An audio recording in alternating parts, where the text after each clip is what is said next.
Sebab itulah masa yang ada pada kita ni, kesempatan Allah Ta'ala bagi ni, buatlah amalan bagi banyak-banyak. Nak cantik itu pasal apa? Kita umat Nabi Muhammad SAW. Yang kata umat Nabi ni macam mana? Iaitulah umat Nabi, umat yang dilipat gandakan amalan-amalan kepada kita. Yang inilah kelebihan kita dengan umat dulu. Umat Nabi-Nabi yang terdahulu, mereka buat satu amalan dapat pahala satu ya.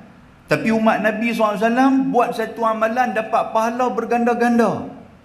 Sehingga kan dalam baca Quran sekalipun, Nabi kata apa? Nabi kata siapa yang membaca satu huruf, dia dapat satu pahala, dan satu pahala digandakan dengan 10 pahala. Tuan-tuan, jadi umur kita katalah 70 tahun. Sepatutnya dan sewajarnya kita kena khatam Quran 70 kali. Boleh tak boleh tuan sekalian? Umur kita 80, tanya Quran berapa kali khatam haji? Dia kata 80. Alhamdulillah tuan-tuan sekalian. Takut umur 80, Iqra pun tak lepas-lepas lagi.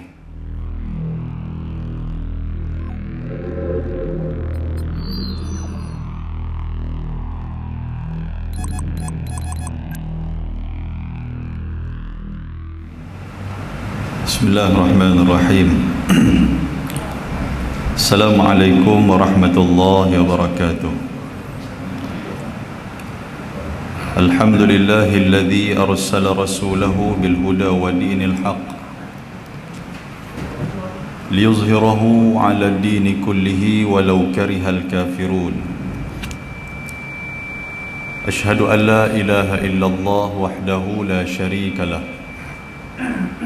وأشهد أن محمدا عبده ورسوله. اللهم صل على سيدنا محمد وعلى آله وصحبه ومن تبعهم بإحسان إلى يوم الدين. أما بعد. رب اشرح لي صدري ويسر لي أمري واحلل عقدة من لساني يفقه قولي. Subhanaka la ilma lana illa ma 'allamtana innaka antal alimul hakim. La hawla wa la quwwata illa billahil aliyyil azim. Allahumma ij'alna alladhina yastami'una al-qawl fayattabi'una ahsanah. Allahumma ya alim 'allimna al-Qur'an. Allahumma ya alim 'allimna at-ta'wil. Allahumma ya alim 'allimna al-bayan. Allahumma amin. Allahumma amin. Allahumma amin. Yang saya muliakan Kakanda Ashabul Fadilah Tuan Imam, merangkap pengerusi majlis pada malam ni, seterusnya barisan imam Masjid Sintuk Bugis, ahli jawatan kuasa masjid, para remaja, para pemuda yang dirahmati dan dikasihi oleh Allah Subhanahu wa taala, tuan-tuan dan puan-puan, ibu-ibu, ayah-ayah, adik kakak yang dirahmati dan dikasihi oleh Allah Subhanahu wa taala. Pertama sekali, marilah sama-sama kita bersyukur kepada Allah Subhanahu wa taala dengan kesempatan yang diberikan pada malam yang berbahagia ini. Dalam ramai-ramai manusia, Allah Subhanahu wa taala memilih kita. Ini berdasarkan kepada hadis yang diutarakan oleh baginda Nabi sallallahu alaihi wasallam. Nabi kata, "May yuridillahu bihi khaira yufaqihu fid din." Barang siapa yang Allah Ta'ala nak bagi kebaikan kepada dia, maka Allah Ta'ala akan memberikan kefahaman kepada dia dalam persoalan agama. Maknanya Allah Subhanahu wa Ta'ala bagi laluan kepada dia, Tuhan bagi satu jalan kepada dia untuk dia nak mencari ilmu-ilmu Allah Subhanahu wa Ta'ala. Dalam ayat Al-Quran Allah Ta'ala sebut, "Man yuridillahu an yahdiyahu yashrah sadrahu lil Islam." Barang siapa yang Allah Subhanahu wa Ta'ala nak bagi keberkatan dalam kehidupan dia, Hidup kita ni tuan-tuan, kita perlu cari juga yang dikatakan berkat dalam hidup. Apa gunanya kita hidup dan diberikan umur yang panjang tapi tak ada keberkatan? Macam mana kita nak tahu hidup ni ada berkat ataupun tidak? Allah Ta'ala sebut dah dalam Al-Quran, man yuridillahu an yahdiyahu, barang siapa yang Allah Ta'ala nak bagi petunjuk, barang siapa yang Allah Subhanahu wa Ta'ala nak bagi kehidupan dia tu ada berkat, yashrah sadrahu lil Islam, Allah Ta'ala akan bagi dia lapang, memudahkan kepada dia dengan kerja-kerja agama. Bila sebut kata ada kuliah, bila dengar azan, bila kita nak berjalan kaki mai ke masjid, dia berasa lapang, dia berasa mudah. Itulah di antara barakah keberkatan, ziyadatul khair min ilahi, pertambahan keberkatan kebaikan yang Allah Ta'ala bagi dalam umur kita. Tuan-tuan yang dirahmati Allah Subhanahu wa Ta'ala, malam ni tajuk yang diberikan kepada saya, peranan anak muda dalam jemaah. Saya tengok malam ni memang ramai sungguh anak-anak muda ni. Tapi anak-anak muda yang dulu pun ramai juga. Dulu anak muda, lah ni dia jadi anak kepada anak muda ataupun bapa kepada anak muda. Ini satu perkara yang penting yang perlu kita tahu. Dalam Islam ni, anak muda ni memainkan peranan yang cukup penting. Kita tengok bagaimana baginda Nabi sallallahu alaihi wasallam ketika mana dia membawa Islam, waktu dia diangkat oleh Allah Subhanahu wa Ta'ala menjadi Rasul. Nabi diangkat Allah Ta'ala menjadi Rasul umur 40 tahun. Yang mana tuan-tuan pun selalu duk dengar kisah ni. 40 tahun Nabi duk berkhulwah, Nabi duk bersendirian beribadat kepada Allah Ta'ala dalam Ghari Hira, dalam Gua Hira. Yang mana kita rajin duk pergi ke Mekah tu, kita akan pergi rabat Gua Hira tu. Daripada rumah Nabi tak jauh mana. Sampailah kepada umur Nabi SAW 40 tahun. Maka di saat itulah Allah Subhanahu wa Ta'ala dia mengutuskan malaikat Jibril mai jumpa Nabi. Malaikat Jibril mai dalam Gua Hira tu, dia mai peluk Nabi SAW dalam keadaan dia tunjuk diri dia yang sebenar. Nabi SAW bila tengok Jibril tunjuk dalam keadaan diri yang sebenar ni, dia mai rasa takut dalam diri dia. Jibril mai peluk Nabi, lalu Jibril kata, "Iqra ya Muhammad." Muhammad, bacalah. Nabi SAW dia pun tak tahu nak baca apa. Lalu dia kata kepada Jibril, "Ma ana biqari'in." Jibril, aku nak baca apa? Aku tak tahu baca. Kita tahu Nabi SAW pun Allah Ta'ala memberikan kepada dia, dia memang tak boleh nak baca yang kata Nabi ni. Jadi bila dia tak tahu nak baca apa, Jibril alaihissalam pun membacakan daripada surah Al-Alaq, "Iqra' bismi rabbikal ladzi khalaq, khalaqal insana min 'alaq, iqra' wa rabbukal akram, alladzi 'allama bil qalam, 'allamal insana ma lam ya'lam." Habis-habis itu Jibril menyatakan kepada baginda Nabi bahawasanya dia telah diangkat oleh Allah Subhanahu wa Ta'ala menjadi Rasul. Tuan-tuan, beza di antara Nabi dan Rasul tu ada beza tu. Nabi ni siapa? Nabi ni kalau dalam bahasa Arab maknanya yang membawa berita. Kalau dalam istilah ataupun dalam makna Nabi itu adalah satu orang laki-laki yang diberikan wahyu oleh Allah Ta'ala kepada dia hanya untuk diri dia, bukan untuk disampaikan pada orang, yang tu Nabi.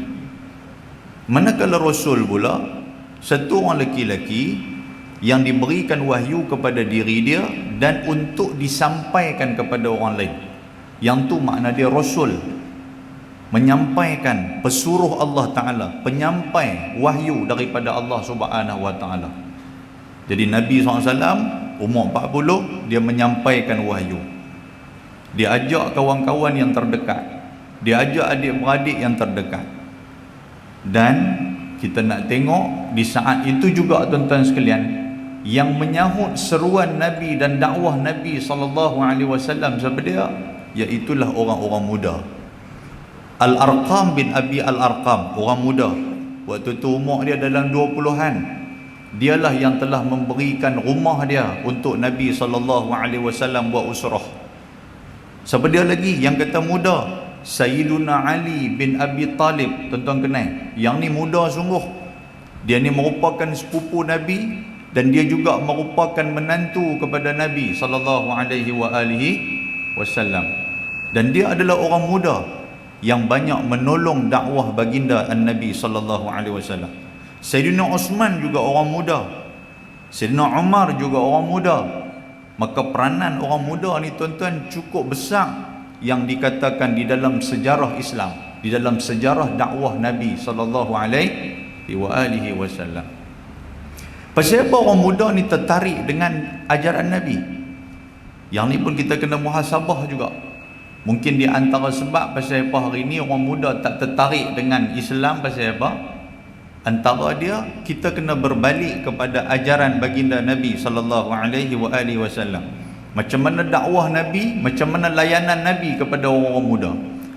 Kerana di saat itu orang-orang Arab jahiliah waktu tu mereka berada dalam keadaan jahiliah. Jahiliah maksud dia apa? Maksud dia dalam keadaan jahil, yang mana agama yang diturunkan kepada mereka, mereka amalkan agama di saat itu agama nenek moyang, yang mereka pun tak boleh nak terima kai. Agama nenek moyang ni yang mengutamakan bangsa. Agama nenek moyang ini yang mengutamakan kaum. Jadi Islam bukan macam tu. Bila Nabi Muhammad dia buat mai agama Islam, dia menyamatarakan semua bangsa. Nabi kata, la Arabi wa la Ajami illa bittaqwa. Nabi kata tidak ada orang Ajam, tidak ada orang Arab, melainkan yang mulia di sisi Allah adalah orang-orang yang bertakwa kepada Allah. Dia tak ada yang kata kasta-kasta ni, tak ada. Dia tak ada pangkat-pangkat ni, tak ada. Maknanya kita boleh duduk sekali. Hang hamba ke, hang orang miskin ke, hang orang kaya ke, hang daripada bangsawan ke, hang daripada keturunan apa ke, hang boleh duduk sekali bersama dengan orang lain. Nabi mempersaudarakan semua orang yang ada pangkat-pangkat ni. Dalam agama ataupun dalam pemahaman jahiliah dulu dia ada. Yang mana orang bangsawan dia duduk di satu tempat. Yang mana golongan yang fakir miskin dia duduk di satu tempat. Golongan-golongan hamba abdi dan sebagainya dia tak boleh duduk sekali dengan golongan bangsawan, golongan fakir miskin. Kasta dia ataupun pangkat dia lagi rendah. Kalau dia pergi di kedai makan, contoh dia waktu tu, kalau dia pergi kedai makan, tengok-tengok ada orang bangsawan, ada orang kaya, ada orang ada nama duduk di kedai tu, dia tak boleh masuk dalam kedai tu, dia kena makan kat luar. Kalau dia dulu sampai di kedai tu, dia dah mula guna pinggan apa semua tu, tiba-tiba orang kaya mai, dia nak kena ambil pinggan tu, dia nak kena bawa keluar, dan pinggan tu tak boleh basuh dah, mereka akan hancurkan pinggan tu. Pasal apa? Pasal tak sama darjat-darjat ni. Itulah yang menyebabkan orang muda ni tak boleh masuk akal dah. Dia pun tak boleh terima dah ajaran yang macam ni. Tiba-tiba Nabi SAW dia buat mai Islam, dia buat mai ajaran Islam yang menyamatarakan semua, tuan-tuan sekalian.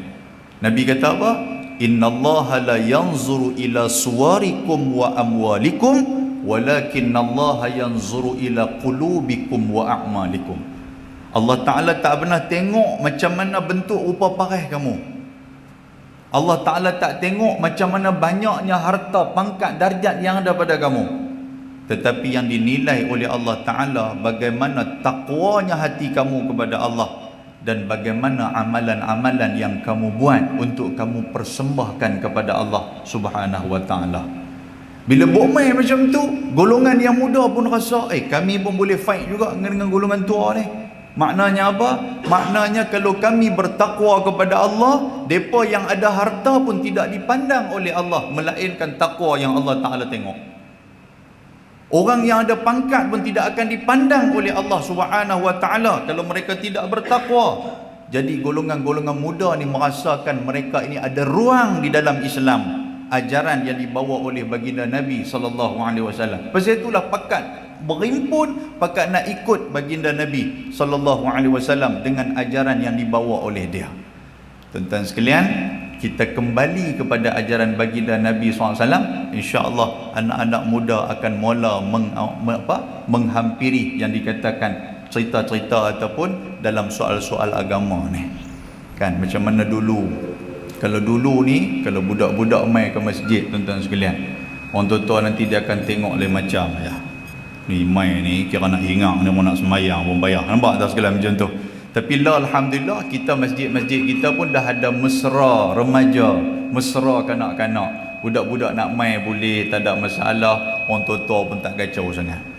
Muslimin dan muslimat yang dirahmati Allah, yang tu yang menyebabkan anak kita suka nak mai ke masjid tu. Bila tengok ayah dah pakai baju, Tok Wan dah pakai baju Teluk Belanga, pakai baju Melayu, apa semua nak ikut juga. Pasal apa? Pasal tak mau duduk di rumah, seronok nak pergi ke masjid. Masjid seronok lah, macam-macam. Walaupun budak-budak tu main tak apalah, dia nak lari, dia nak apa, memanglah jenis budak-budak tu memang dia lari. Lainlah kalau budak-budak tu main, dia duduk depan ni, dia duduk mengaji. Malu kita orang lama duduk lena ni. Tak betul sekalian. Yang tu lah cerita dia. Baik, tuan-tuan boleh dengar lah apa ni? Cuma dia agak ni sikit lah mic kita ni. Tak apa, harap tuan-tuan boleh dengar insya-Allah. Baik, muslimin dan muslimat yang dirahmati Allah Subhanahu wa taala. Maknanya tuan-tuan, Islam itu dikuatkan dan Islam itu diteguhkan dengan peranan orang-orang muda. Hadis Nabi SAW yang saya nak sebut adalah hadis riwayat Imam At-Tirmidzi. Nabi kata apa? Yang ni peristiwa ataupun cerita tentang padang mahsyar. Nabi kata, la tazulu qadama 'abdin yaumal qiyamah. Tidak akan berganjak dua tapak kaki kita ketika mana hari kiamat, sehinggalah kita ditanya dengan beberapa soalan. Hak ni semua orang akan berhimpun di padang mahsyar.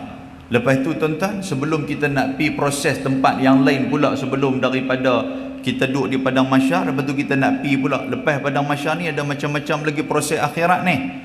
Dia akan ada untuk berjalan atas titian sirat. Dia akan ada untuk kita nak timbang amalan-amalan kita. Yang tu proses-proses tu, banyak lagi proses tu. Kita akan duduk di padang mahsyar, kita tak pergi ke mana, sehinggalah ditanya kepada kita dengan beberapa soalan. Apa dia soalan yang akan ditanya kepada kita? Antaranya an umrihi fima afnahu. Nombor satu, Allah Ta'ala akan tanya tentang umur kita, banyak mana dan ke mana kita habiskan umur kita ni. Umur 70, umur 80, Allah Ta'ala akan tanya apa yang kita buat dengan umur kita. Berapa lama dah kita mai ke masjid? Banyak mana dah benda baik yang kita buat? Benda ni semua Tuhan akan tanya. Betul sekalian. Sebab tu kita tak boleh bangga dengan umur yang panjang. Dengan orang kata apa? Orang tanya kita, haji umur apa? Saya ni ustaz, dekat-dekat 80 ni. Duk bangga, betul sekalian. Cuba kita tanya tengok, haji umur 80 pergi masjid berapa hari? Tanya aku tu. Dia dengar dia bubuh siku sedih dekat kita. Cakap banyak dia ni, aku makan garam dulu pada hang. Macam-macam lah tuan sekalian. Sebab Nabi kata apa? Nabi kata umur yang berkat itu apa dia? Man tala umruh, siapa yang Allah Ta'ala panjangkan umur dia dan dia menghabiskan umur yang panjang itu dengan memperbanyakkan amal-amal ibadat. Yang ni umur yang berkat ni. Dan umur yang tidak ada berkat, barang siapa yang Allah Ta'ala panjangkan umur dia, tetapi banyak pula amalan-amalan kejahatan yang dia buat. Yang ni yang paling kita takut, tuan-tuan sekalian. Jadi soalan nombor satu yang akan ditanya oleh Allah Ta'ala kepada kita, kepada semua manusia. Saya yang bercakap ni pun Tuhan akan tanya, tuan-tuan yang dengar juga Tuhan akan tanya. Tak kiralah berapa banyak umur kita, Tuhan akan tanya, banyak mana aku bagi umur kepada hang, apa yang hang habiskan dalam umur dan juga dalam usia yang aku berikan kepada hang. Maka jawablah kita satu persatu secara detail, tuan-tuan sekalian. Sebab itulah masa yang ada pada kita ni, kesempatan Allah Ta'ala bagi ni, buatlah amalan bagi banyak-banyak. Nak cantik tu pasal apa? Kita umat Nabi Muhammad SAW. Yang kata umat Nabi ni macam mana? Iaitulah umat Nabi, umat yang dilipat gandakan amalan-amalan kepada kita. Yang inilah kelebihan kita dengan umat dulu. Umat Nabi-Nabi yang terdahulu, mereka buat satu amalan dapat pahala satu ya. Tapi umat Nabi SAW buat satu amalan dapat pahala berganda-ganda. Sehingga kan dalam baca Quran sekalipun, Nabi kata apa? Nabi kata siapa yang membaca satu huruf, dia dapat satu pahala, dan satu pahala digandakan dengan 10 pahala. Tuan-tuan, jadi umur kita katalah 70 tahun. Sepatutnya dan sewajarnya kita kena khatam Quran 70 kali. Boleh tak boleh tuan sekalian? Umur kita 80, tanya Quran berapa kali khatam haji? Dia kata 80. Alhamdulillah tuan-tuan sekalian. Takut umur 80, Iqra pun tak lepas-lepas lagi. Yang ni kacau. Kan? Sebab tu tak boleh bangga dengan umur yang panjang kalau amalan-amalan kita tak pulun betul-betul. Dan Nabi kata antara amalan-amalan yang melipat gandakan apa dia tuan-tuan sekalian? Kalimatani khafifatani ala lisan. Nabi kata 2 kalimah yang cukup mudah untuk lisan tuturkan. Habibatani ila rahman. Allah Ta'ala cukup suka 2 kalimah ni. Apa dia? Dan kalimah ni juga cukup berat timbangan Allah Subhanahu wa Ta'ala, iaitulah subhanallah wa bihamdihi subhanallahil azim. Hak ni kalimah ni tuan-tuan sekalian. Sambil-sambil tunggu nak masuk Aisyah, kita duk tunggu ustaz tak main lah, ataupun kita nak balik rumah sekali kita nak main pula, duduk di rumah dalam keadaan masa kita terluang, maka ucapkanlah subhanallah wa bihamdihi subhanallahil azim. Lepas tu tadi imam kita mengajar dan juga membawa kita untuk kita nak baca tasbih subhanallah walhamdulillah wala ilaha illallah wallahu akbar, subhanallah alhamdulillah Allahu akbar. Nabi SAW sebut tuan-tuan dalam hadis yang jelas, Nabi sebut, Nabi kata apa? Barang siapa yang sebut, yang kata subhanallah, Allah Ta'ala akan menggandakan kepada dia dengan 10 kali. Tuan-tuan baca berapa kali tadi? 33 kali. Kali dengan 10 dapat berapa? Tidakkah kita dapat 330 kali kita baca subhanallah? Pahala tu. Kita baca alhamdulillah 33 kali. Tidakkah kita dapat 330 kali? Lepas tu kita baca pula Allahu Akbar 33 kali. Tidakkah kita dapat 330 kali? Kali dengan tambah dengan 3 amalan yang kita baca tadi, 900 lebih tuan-tuan kita dah dapat tadi ni. Nampak tak? Yang tu baru satu sembahyang maghrib, lagi nak sembahyang Isya pula, lepas tu esok nak sembahyang subuh pula, lepas tu nak sembahyang Zuhur pula, lepas tu nak sembahyang Asar pula. Kita buat amalan-amalan yang macam ni tuan-tuan sekalian. Inilah amalan yang orang kata apa? Buat sikit dapat banyak. Sebab apa? Sebab umur kita ni makin lama makin meningkat. Kita tak tahu yang makin lama makin meningkat itu rupanya makin lama makin singkat. Boleh faham tuan sekalian? Umur yang makin meningkat, makin singkat. Singkat tu maksud apa? Kita tak tahu berapa lama lagi subsidi yang Allah Ta'ala bagi kepada kita untuk hidup di atas muka bumi Allah Ta'ala ni. Sebab masa hidup ni masa beramal. Masa hidup ni masa kita melakukan amal ibadah. Masa kita meninggal nanti tuan-tuan sekalian di alam akhirat, di alam kubur, waktu itulah masa kita untuk nak menghitung amalan-amalan. Jadi kesempatan Allah Ta'ala bagi atas dunia ni, amalkan betul-betul. Lagi mana Tuhan bagi masa kat kita, jangan kita larakan, kita sia-siakan kehidupan-kehidupan yang Allah Ta'ala bagi kat kita. Muslimin dan muslimat yang dirahmati Allah, tu soalan yang pertama. Balik muhasabah tengok, kan banyak mana dah amalan baik aku buat dalam hidup aku ni, kan? Yang kedua, kata Nabi SAW, Tuhan nanti akan tanya, wa an ilmihi fima fa'al. Allah Ta'ala bagi kat kita ilmu pengetahuan. Tuhan bagi ilmu pengetahuan dalam berbagai bidang. Ada yang bidang agama, ada bidang pendidikan, ada bidang arkitek ke, ada bidang engineer ke, ada bidang macam-macam lah, elektronik ke, macam-macam bidang Tuhan bagi kepada kita.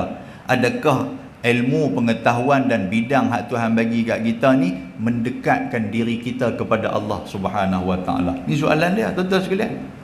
Kan jangan kita duk harap bila duk mai ke masjid ni orang mengaji agama aja. Orang yang tak mengaji agama pun dia juga boleh tolong masjid. Contoh dia adalah kepakaran dalam bidang elektrik tuan-tuan sekalian. Dia mai ke masjid, dia tengok, oh dia kata masjid ni selalu duk duk blackout kah, dia kata. Kita kata ya, saya adalah sikit kepakaran, boleh tak saya nak bantu masjid untuk nak bagi tak ID dah blackout lepas ni. Ilmu tu lah tuan-tuan sekalian yang Allah Ta'ala akan tanya. Kita duk ingat tak apa, hak duk pergi ke masjid tu bagi mereka mengaji agama sudah, kami hak bukan agama ni biar kami duduk belakang sudah. Dah, tuan-tuan sekalian. Tuan-tuan ada bidang apa, tuan sekalian? Katalah bumbung duk bocor apa semua. Kita ni tahulah sikit, kita ni pernah jadi kontraktor dulu ni. Tahulah macam mana nak perbaik bumbung lah apa semua tu. Tu, benda tu Tuhan akan tanya. Kita tak boleh kata, Tuhan ni bukan bidang saya. Hak tu bidang mereka mengaji agama. Takkan tu imam pun nak pergi rabat bumbung. Takkan Tok Siak nak pergi rabat bumbung. Dia kata biar pergi dah bidang mereka bidang agama. Mudah lah lagu tu tuan-tuan sekalian. Dah ni benda ni Tuhan akan tanya ni. Apa yang ada pada diri hang, apa yang hang tahu, kita kena bagi pemikiran. Kalau kita tak boleh daripada segi amal ibadat, yalah nak jadi tok imam, tuan-tuan sekalian, kata saya ni ustaz, saya ni cikgu, bukan tok imam, tapi nak suruh jadi imam tak boleh. Ketang kepala lutut dia kata. Okey, hang boleh buat apa? Saya bolehlah bagi pandangan macam mana nak pergi duduk masjid, macam mana nak tarik anak-anak muda main ke masjid, pasal saya duduk mengajar budak-budak sekolah. Yang ni yang agama nak. Boleh tuan sekalian? Nampak tak apa nak angguk lagu marah kat saya. Sekejap baru kita pergi slow sikit, dia leras dulu mula-mula ni. Dia macam tu je. Itu. Jadi benda tu Allah Ta'ala akan tanya tuan-tuan sekalian. Baik. Lepas tu yang ketiga, Tuhan akan tanya, wa an malihi min aina iktasabahu wa fima anfaqahu, tentang harta kita. Malihi, mal, harta, daripada mana kamu dapat, kepada mana jalan yang telah kamu jalankan harta tu. Allahu Akbar. Yang ni pun satu soalan yang susah nak jawab. Mai tang mana harta kita dapat ni? Yang kedua, harta kita ni kita belanja kot mana? Kalau kita belanja untuk diri kita ya tuan-tuan, rupa-rupanya dalam kampung kita masih ada lagi orang yang memerlukan, tapi kita tak bantu. Allah Ta'ala nanti akan tanya kita, hang duduk di mana ni? Kata saya duduk Sintok Bugis. Okey, dalam kampung ada orang miskin tak? Dia kata ada. Lepas tu hang tak pernah tolong ke? Biar pergi kat mereka, siapa suruh mereka tak kerja? Tak boleh jawab macam tu. Tuhan bukan sepupu kita. Tuan-tuan, benda-benda macam ni Tuhan kata, hang tak tolong. Rumah hang besar, kereta hang banyak, kereta hang banyak, macam-macam hang duk makan, pasal apa tak hulung kat mereka sikit? Kita tak boleh nak kata, yang tu kerja mereka bukan kerja saya kira diri saya. Tak boleh, tuan-tuan sekalian. Sebab apa? Sebab kita orang Islam, wajib kita membantu Islam, sama-sama kita. Dan benda ni akan ditanya oleh Allah Subhanahu wa Ta'ala. Lepas tu yang keempat, apa soalan yang akan ditanya oleh Allah Ta'ala? Wa an syababihi fima ablahu. Nampak tak sekalian? Tentang masa muda kita, ke mana kita jalankan diri kita. Tuan-tuan, dalam hadis ni nak abang apa? Umur tadi Tuhan tanya dah. Pasal apa Tuhan tanya tentang masa muda pula? Pasal apa? Kerana orang muda ni tuan-tuan sekalian amat penting dalam ajaran Islam. Orang-orang muda ni amat penting yang kata dalam ajaran Islam ni. Pasal apa? Pasal masa muda lah tuan-tuan sekalian, dia nak buat semua pekerjaan masa muda. Kalau main masa berumur ni tuan-tuan sekalian, tak boleh nak buat apa dah. Pegang telefon pun tak larat dah. Betul tak betul? Telefon pun kata ni daripada suruh buat apa, tolong buat sat. Mai Sejahtera nak daftar lagu mana tu, Tok Wan tak erti dia suruh cucu dia. Cucu dia tolong daftar, dia takut daftar Mai Sejahtera, dia jadi Mai tak sejahtera pula dah. Kan macam tu. Nak pegang telefon pun tak larat dah tuan-tuan sekalian. Tu pun dia selfie duk nampak bumbung ya. Muka tak pernah nampak pun. Kan? Pasal apa? Apa yang nak sangat daripada orang muda ni? Kerana zaman muda ni lah tuan-tuan sekalian, semua ujian pancaroba yang Allah Ta'ala bagi zaman muda. Tidak betul? Allahu Akbar, tabarakallah. Sebab tu dalam hadis Nabi dah sebut. Nabi cerita apa? Nabi kata ni tentang muda kita. Tuhan nanti akan tanya, kemana kita laksanakan, kemana kita jalankan waktu muda kita. Tuan-tuan pernah dengar cerita Ashabul Kahfi? Pernah dengar cerita tu? Dalam surah Al-Kahfi Allah Ta'ala cerita tentang beberapa pemuda yang di saat itu mereka cuba nak menjalankan diri ataupun mereka nak hidup secara beragama. Tapi sayangnya raja di saat itu tuan-tuan sekalian tak puas hati. Raja ligan mereka sampai mereka pun lari masuklah dalam gua, dan gua tu disebut sebagai kahfi. Dalam bahasa Arab, kalau gua ni besar tuan-tuan sekalian, boleh masuk sampai 5, 6 orang, 7 orang, dia disebut sebagai kahfi. Kalau gua tu kecil, takat seorang, 2 yang boleh masuk, dia disebut sebagai gharun, ghari Hira. Pasal itulah gua Hira tu dia tak sebut sebagai kahfil Hira.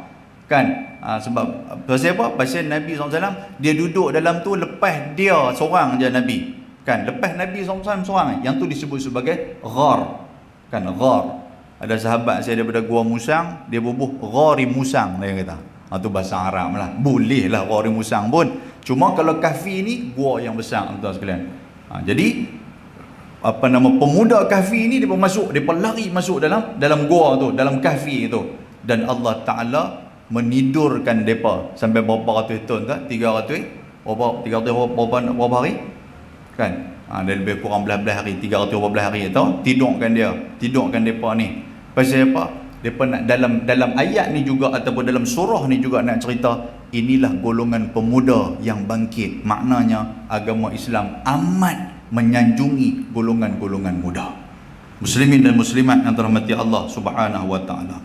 Lepas itu pula ada sebuah hadis Nabi sallallahu alaihi wasallam yang Nabi cerita hebatnya pandangan orang muda di mata ataupun di sisi agama ni apa, sehinggakan golongan muda ni disebut oleh Allah Ta'ala yang akan mendapat naungan daripada Allah Ta'ala ketika mana di padang mahsyar.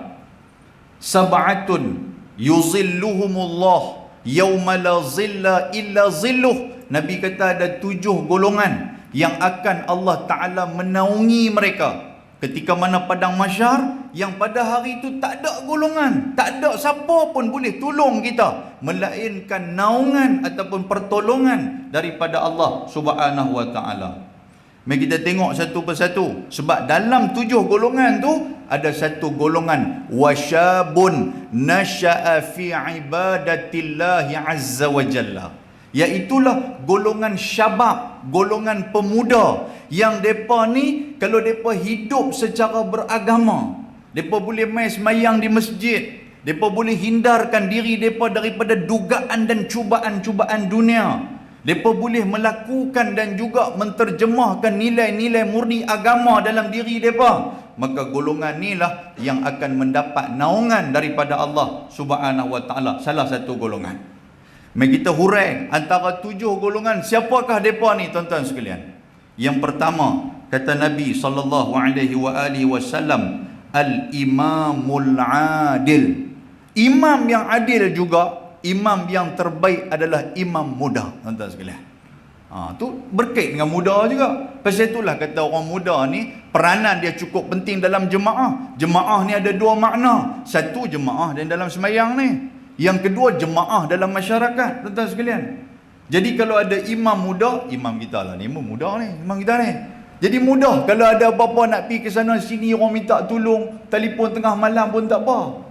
Kalau imam yang agak berumur, susahlah pergerakan dia tu nak dibandingkan dengan imam hak muda ni. Maknanya muda juga. Tuan, baik. Imamul adil. Apa maksud imam yang adil? Dia ada 2 makna. Kata ulama ataupun kata muhaddis. Nombor 1, imam yang dalam semayang dia kena adil. Apa maksud dia kena adil, Ustaz? Saya hurai kepada tuan-tuan. Yang kedua, imam ni maksud dia pemerintah ataupun pemimpin yang adil, itu juga akan mendapat naungan daripada Allah Subhanahu wa taala. Imam yang adil, tuan-tuan, kalau kita buka kitab fiqh, nak jadi imam dia kena adil. Apa maksud dia kena adil, tuan-tuan sekalian? Maknanya daripada satu sudut, daripada segi syakhsiah diri dia. Adil ni kalau kita huraikan dengan lebih besar lagi definisi adil, bukanlah buat benda tu sama. Sekali tuan-tuan kata, oh imam adil ni payah nak kena menikah lebih pada seorang. Pasal apa? Pasal baru dia boleh berlaku adil. Bukan maksud yang tu. Adil ni apa tuan-tuan? Adil ni tidak zalim. Tidak zalim ni maksud apa? Meletakkan satu benda pada tempat dia. Yang tu nak mau dia adil. Dan imam hak adil ni, apa maksud imam hak adil ni? Dia tahu dia jadi imam, siapa makmum di belakang dia. Yang tu lah imam hak adil. Hak belakang kita ni macam-macam orang. Sebab tu Nabi SAW kata apa? Nabi kata, idza amma ahadakumun nas falyukhaffif. Apabila kamu semayang di hadapan ramai orang, maka ringankan semayang kamu. Jangan berat-berat. Yang itulah imam hak adil. Tuan-tuan, kita bila tengok, bukan di sini tempat lain lah, kalau tengok ramai ni, dia balun surah Yasin. Tu yang pakat terkeluar habis-habis. Bukan kata terkeluar kepala lutut, segala mak nenek punya duk keluar.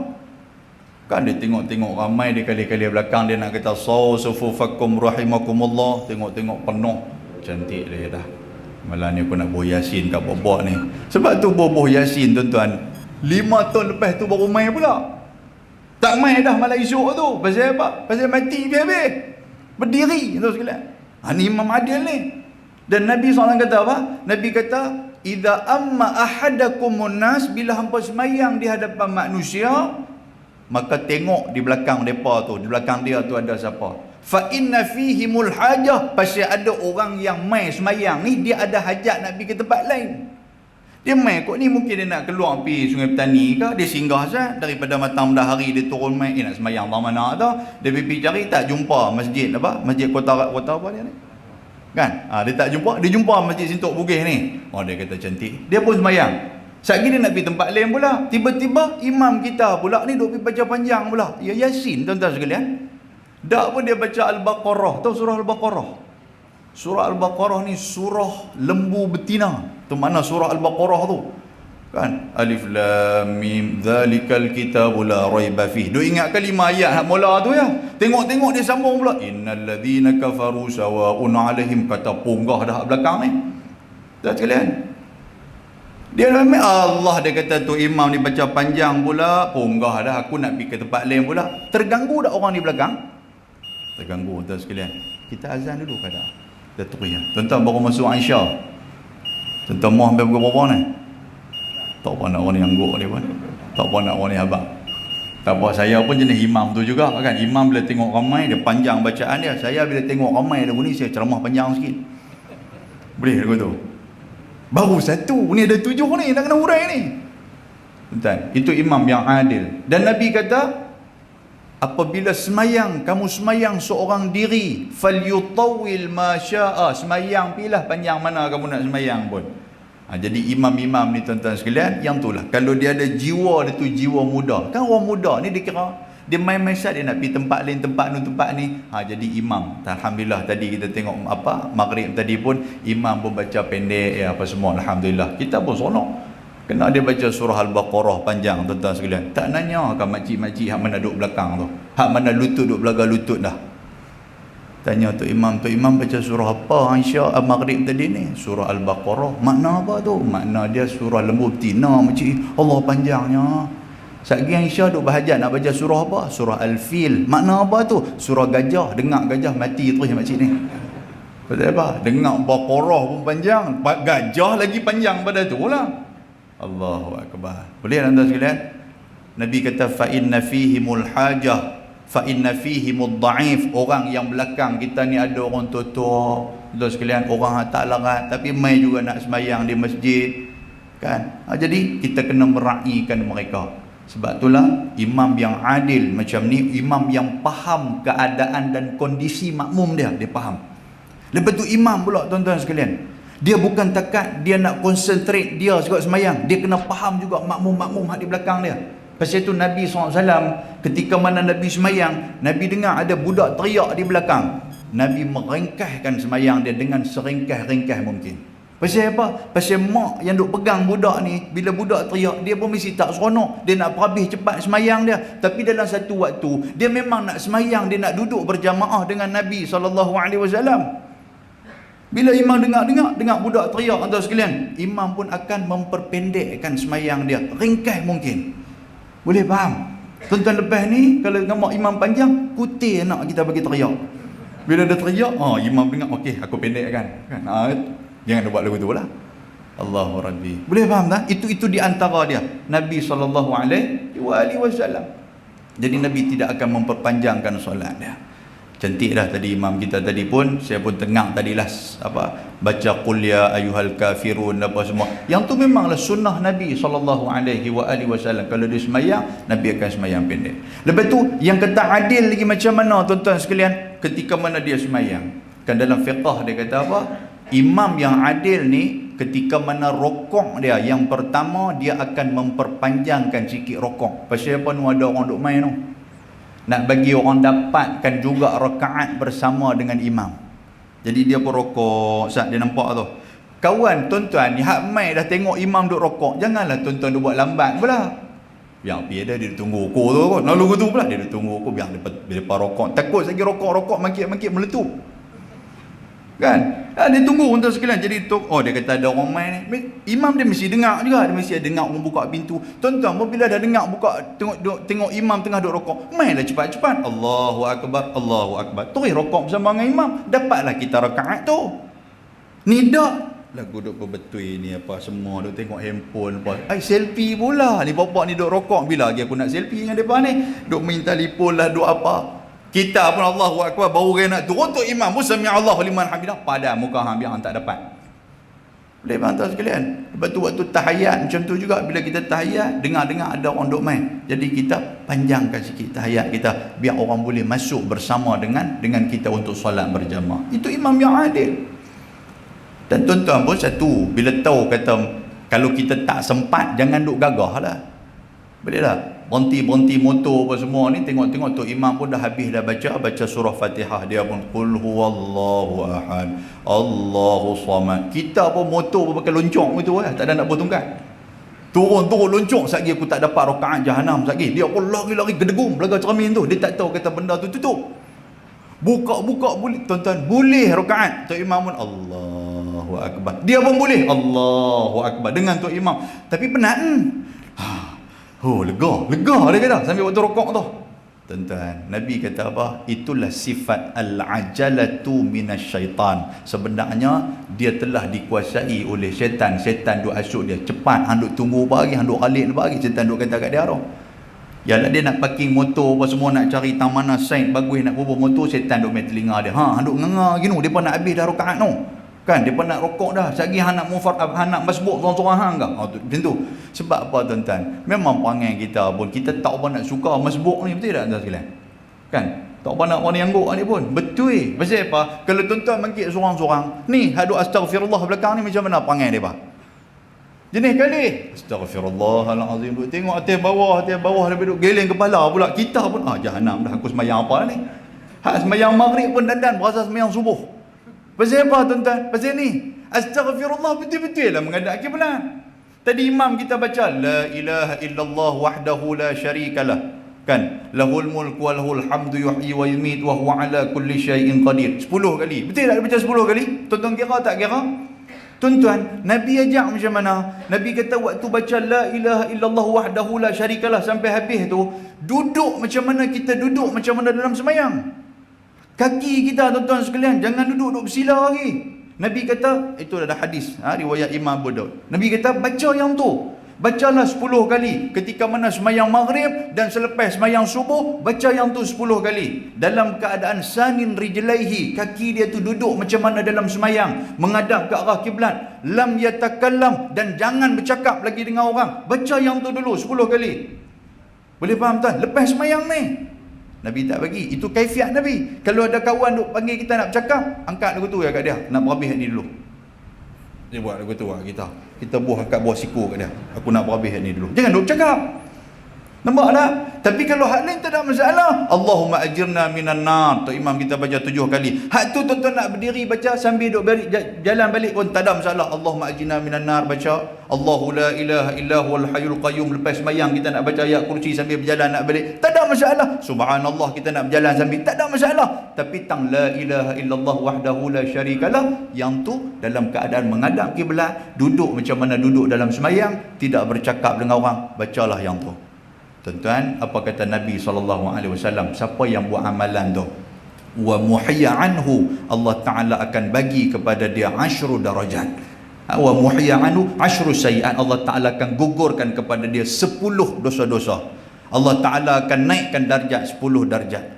Dan pada hari itu syaitan tidak ada waktu, tidak ada ruang untuk nak ganggu dia kalau dia baca pada waktu pagi dan dia baca pada waktu malam la ilaha illallah sampai habis. Boleh faham tuan sekalian? Macam tu lah. Barulah tak terganggu kawan nak masbuk tadi ni. Kan? Ni kita duk astagfirullah sambil duk tengok atas bawah. Quit dengan kawan pula. Siapa dia ni? Tak tahu. Muka nampak sopan dengan pecah rumah. Dia pergi tu pula. Tambah pula geng muda pula duk belakang tu tuan sekalian. Tu lah. Dia bermain dengan pakai baju. Geng muda lagu tu lah muda. Kan main pakai seluar, main pakai baju t-shirt semayang tuan-tuan sekalian. Kadang-kadang kepiah pun tak pakai. Alhamdulillah lah dia boleh masuk juga ke masjid. Kita boleh duduk usia pelik pula dia. Main dah lah baju Melayu tak pakai. Dia tak orang Melayu apa aku ni. Lebih kot tu pula dah. Kan pakai dengan seluar jin apa semua. Tak tahu, aku tak tahu. Duduk sembang duduk. Orang duduk berzikir duduk sembang duduk pula. Sampai jin pun tak ada seluar, dia balas seluar jin. Dia duduk ingat lagu tu kat kawan ni. Kawan ni pun duduk fikir, aku tak kena tahu mana. Seluar aku pakai. Lubang hidung aku cantik punya ada dua. Kata pun Allah teringat aku rakaat ke berapa tahu. Lah kali dia bagi salam sambil berdiri memang jenazah gitu. Yang ni lah cara macam mana kita nak tarik golongan muda mai. Allahu akbar tabarakallah. Baik tuan-tuan sekalian. Lepas tu Imamul Adil, boleh faham nah? Itulah maksud imam yang adil. Dia faham macam mana makmum di belakang dia. Lepas tu kalau nak sujud lama pun, memanglah kita ni dalam semayang, aqrabu ma yakunul abdu ila Allah azza wa jalla fahuwa sajid. Nabi kata, dekatnya hamba dengan Tuhan dia ketika mana sujud. Fa aksirud du'a, maka perpanjanglah ataupun perbanyakkanlah doa kamu ketika mana sujud.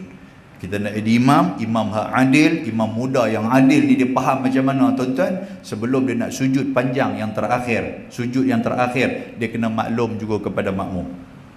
Kata ni semua jemaah, sagi sujud terakhir kita sujud panjang sikit, boleh tak boleh? Kalau ada jemaah yang bantah, tak boleh. Jemaah kata, Tok Zah, saya bisa sujud dah, sujud tak mangkit dah, kali depan heret bawa balik rumah gitu ya. Kan? Tuan, yang tu tak boleh. Kalau kita imam jemaah pun angguk lagu tu angkat tangan best, tak apalah, sujud bilah lama mana pun. Boleh faham? Jangan duk kira ikut kita aja. Ni kira sujud lama tuan-tuan sekalian, kesian kat orang belakang. Kita tak tahu orang belakang fa inna fihimul hajah, mungkin dia ada hajat, sakit perut ke apa ke, duduk belakang tu jahanam berak dah aku ni tak. Lepas duduk belakang lama sangat ni. Ada duduk belakang panggung kepala. Ada lagi imam, ada. Kan ada juga dia tak panggung tapi dia tak dagu, dia tak juga. Takut lagi kalau angkat dia kata lebih pada 3 kali punya duk bergerak batas semayang, dia pun angkat kat tak dagu tu. Ada. Dia sebut ada. Kat kawan sebelah kata ada. Dia duk angguk, ada, duk sembang pula dalam sujud tu. Jahanam kita. Allahu Rabbi. Itu nombor 1. Nombor 2 tuan-tuan sekalian, siapa yang akan diberi naungan arash oleh Allah, naungan oleh Allah Subhanahu wa taala? Wasyabun, iaitulah syabun, syabab ni siapa? Pemuda. Wasyabun nasya'a fi ibadati rabbih, iaitulah dia hidup, kehidupan dia itu dalam keadaan beribadat kepada Allah Subhanahu wa taala. Tuan-tuan, statistik dalam negara kita nak abang apa tuan-tuan kan? Malaysia lah ni dekat mana tahun 2021 ada 32 juta orang yang kata kita di Malaysia ni. Dan setengah daripada tu 20 juta lebih itu adalah golongan remaja tuan-tuan sekalian. Ni nak abang kata ramai yang kata kita Malaysia ni golongan remaja. Dan golongan-golongan ni kalau nak dibandingkan duduk di masjid tuan-tuan sekalian, tak ramai mana nak dibandingkan dengan golongan-golongan yang tidak remaja ni. Golongan hak tidak remaja ni hak ada di masjid ni lebih daripada 6 juta tuan-tuan sekalian. Jadi kalaulah 20 juta lebih golongan remaja ni boleh main ke masjid, saya rasa penuh masjid kita ni. Kan? Di mana-mana pun. Yang ni statistik yang Malaysia buat lah. Jabatan dia buat statistik ni. Baik. Jadi golongan hak muda bila main tuan-tuan sekalian ke masjid kita ni, maka kita haruslah meraihkan mereka macam mana Nabi SAW dia meraihkan golongan muda. Golongan muda ni dia dengar cakap bukan tak dengar, cuma cara kita orang-orang lama ni nak tarik mereka tu, pergi duduk dengan mereka, pergi sembang dengan mereka, nak cari hak ni yang payah ni tuan sekalian. Sebab tu dia ada gap, dia ada satu jurang di antara kita dengan orang muda. Bila orang muda main ni kita tak apa nak ramah sikit dia main. Ialah kita duk anggap kita ni makan garam awal pada depa, sungguhlah takut dia jawab balik, pak cik keluar makan garam, saya minum susu, dia kata gitu. Kan? Marah kita. Dia apa pula pandai duk cakap loya buruk pula dengan kita.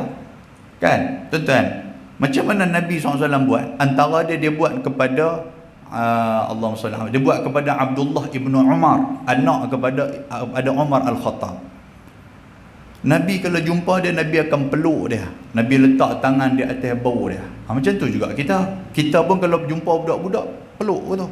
Pak abang, lama tak nampak bila nak main ke masjid. Budak-budak dia berasa besar hati, tuan sekalian. Ni main-main terus, kita terus judge dia, terus hukum terus. Ni hamba main malam ni dah ceramah macam tu, ingat boh lagu tu terus. Nampak tak? Hamba hingar ni sampai orang pun tak boleh nak mengaji apa semua. Marah tuan sekalian. Bukan pasal tak boleh nak mengaji, dia tak boleh nak lena. Betul tak betul? Tak gaya nak lena, budak lari ke depan. Orang nak mengaji pun. Mengaji apa? Dia nak baca Bismillahirrahmanirrahim ya wa amutnya. Yang tu tuan sekalian. Bila ada muda, okey, bagi kat mereka kesempatan. Apa benda yang mereka boleh buat untuk masjid ni, silakan bagi. Inilah peranan dalam jemaah kita ni, dalam masyarakat kita. Kan?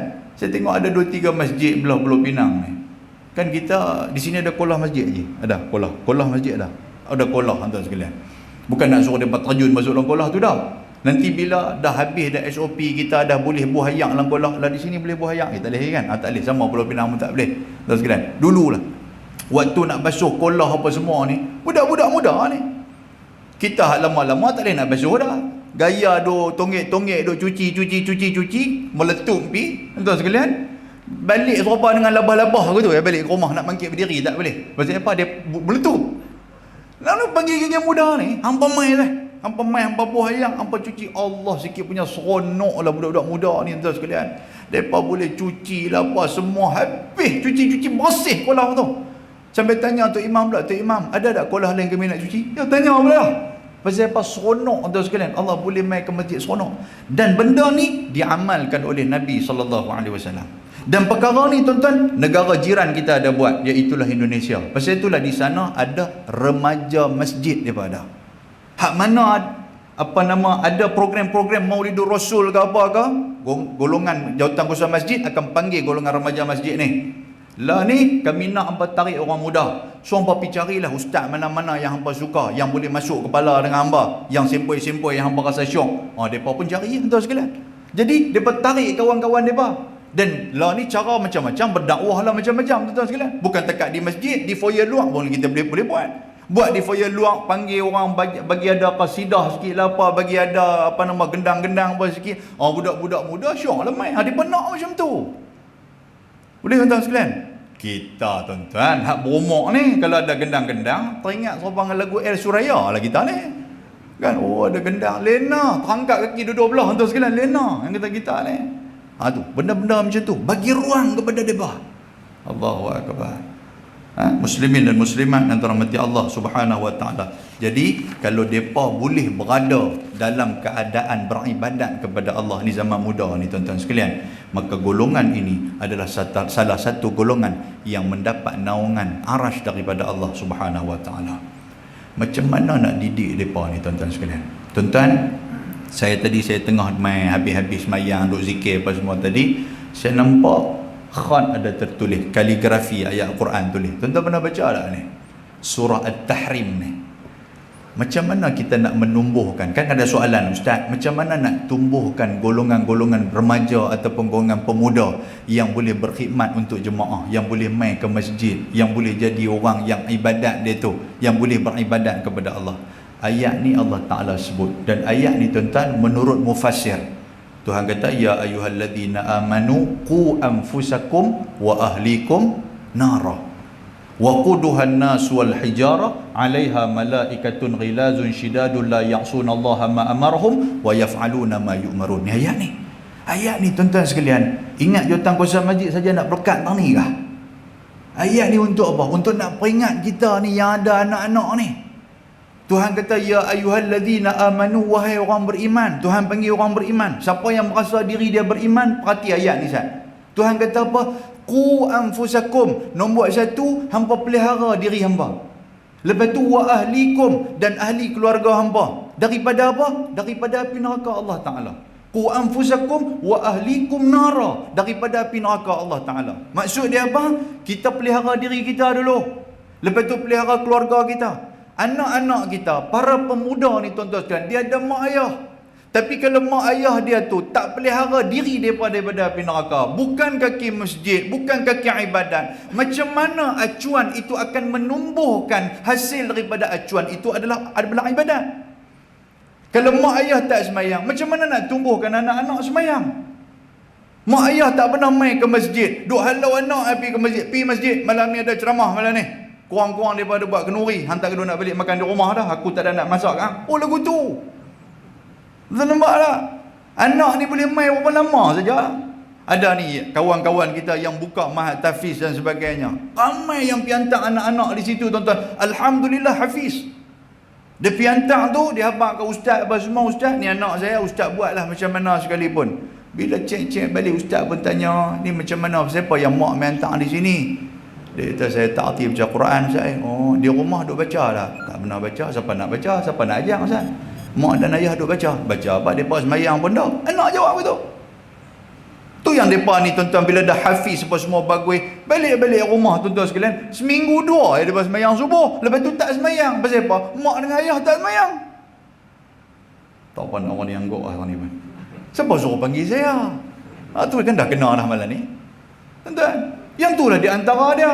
Dan yang ni yang menumbuhkan benda-benda yang tak elok. Bila tumbuh benda-benda yang tak elok ni tuan-tuan, yang orang nampak salah apa? Agama. Sedangkan acuan kita tu sendiri. Daripada mula-mula sekali kita nak didik anak-anak tuan-tuan sekalian, sebelum nak nikah tu pun kita kena tengok dah. Pasal tu baginda Nabi SAW ajak kepada kita nak cari pasangan hidup. Tunkihul mar'ah li arba'in. Nak menikah ni cari perempuan ni dengan empat kriteria. Apa dia? Li jamaliha, li hisabiha, li diniha, lepas tu fasfar bidhatid din.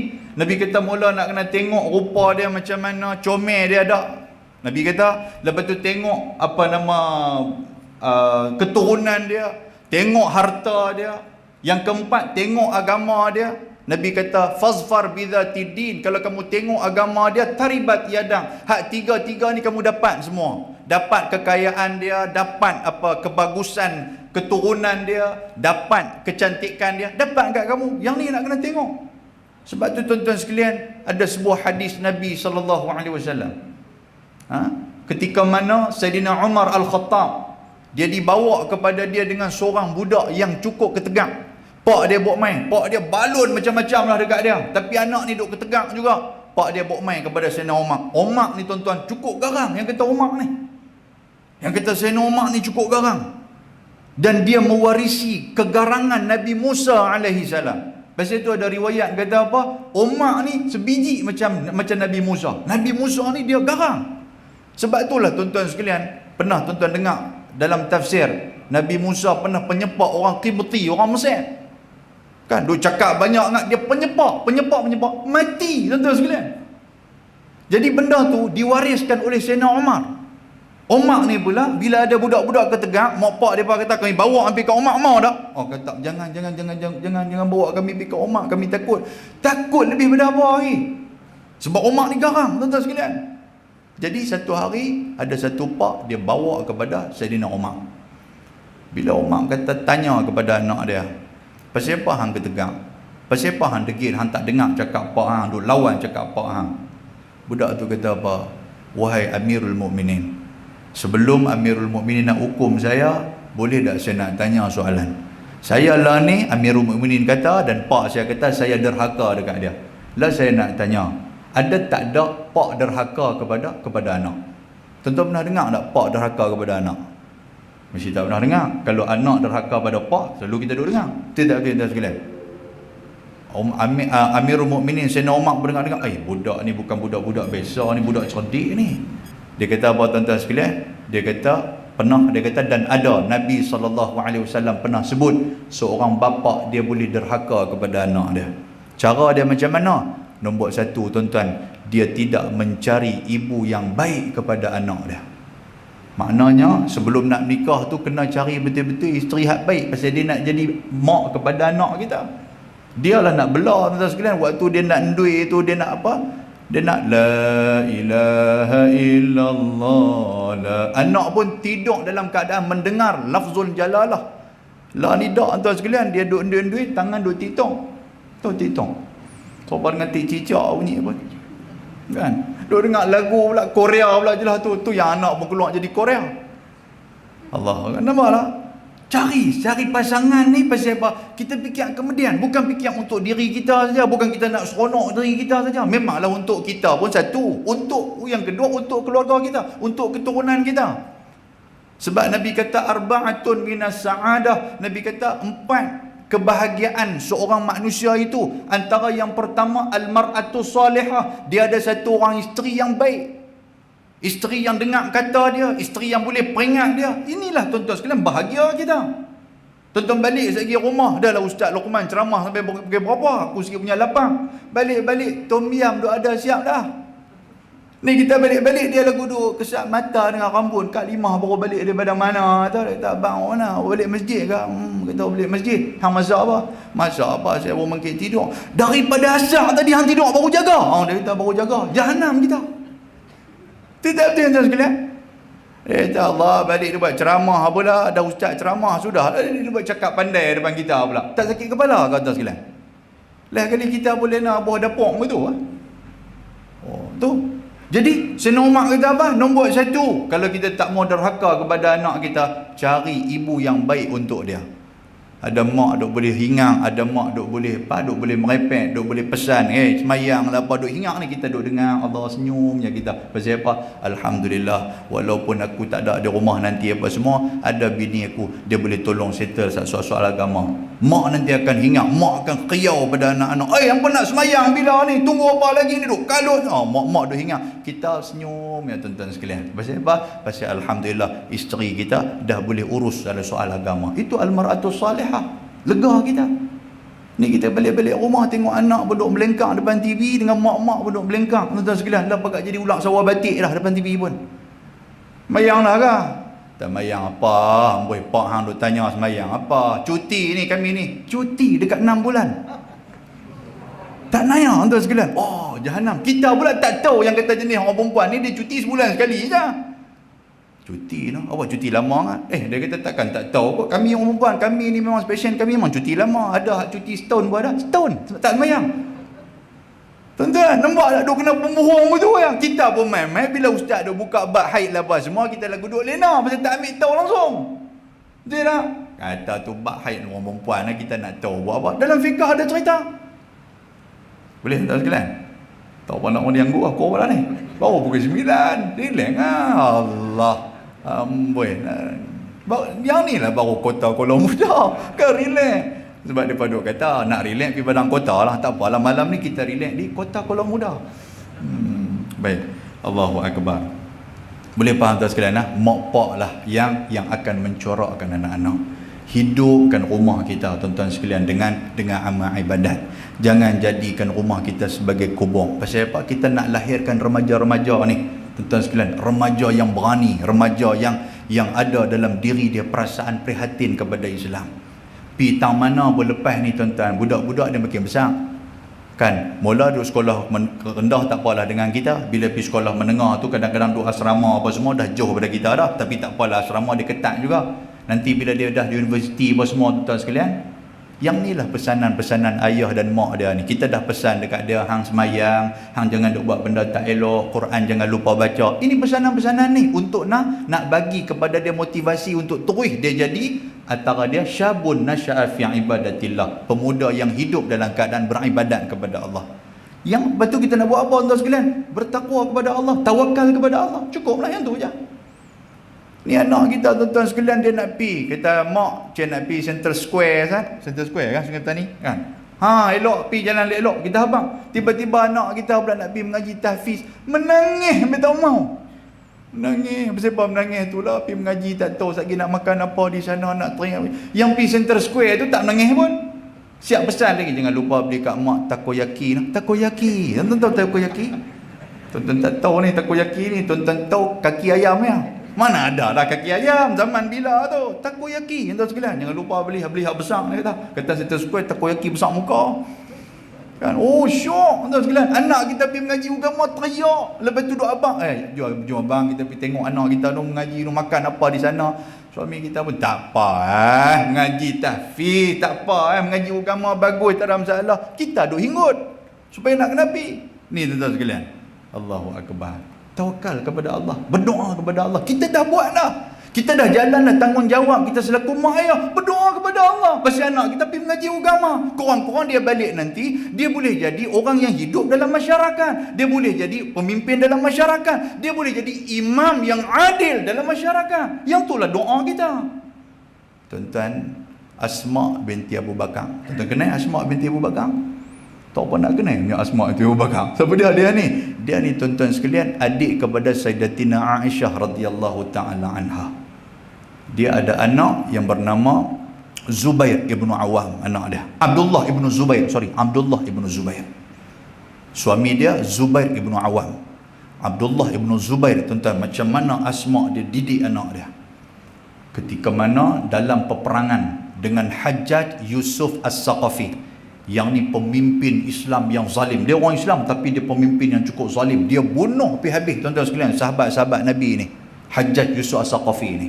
Walaupun dia ni zalim, tapi dialah di antara orang yang bina Mekah, yang bina Kaabah, yang bina komplek Masjidil Haram tu, Hajjaj Yusuf As-Saqafi ni. Dan dia, tuan-tuan sekalian, satu pemerintah yang dia panggil semua para ulama, hampa dengar cakap aku, siapa yang tak dengar nanti hampa akan kena. Bukan takat masuk penjara, dia bunuh tu.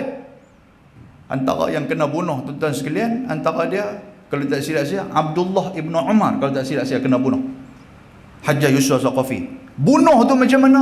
Dia angkat pergi letak atas tiang, tuan-tuan sekalian, dia salibkan, dia bagi orang lalu ni, orang nampak, kena bunuh. Dan dia tunjuk pula, dia kata apa? Dia kata ni, hampa nampak ni, depa ni, siapa yang melawan aku, itulah benda yang akan kena kepada dia. Allah yang kata Hajjaj Yusuf As-Saqafi ni, tuan-tuan, bukan dia, Zubair ibnu Awam yang kena, tuan sekalian. Sebelum Zubair ibnu Awam kena tu, dia berjumpa dengan mak dia, Asma binti Abu Bakar. Waktu tu Asma buta, tuan-tuan sekalian. Dia jumpa, dia kata, mak, saya nak ambil berkat, nak ambil restu daripada mak. Saya nak keluar pergi perang, dia kata, dengan pemimpin yang zalim. Mak dia pun peluk dia. Bila peluk dia, mak dia terkejut. Mak dia buta waktu tu, Asma buta. Mak dia tolak dia.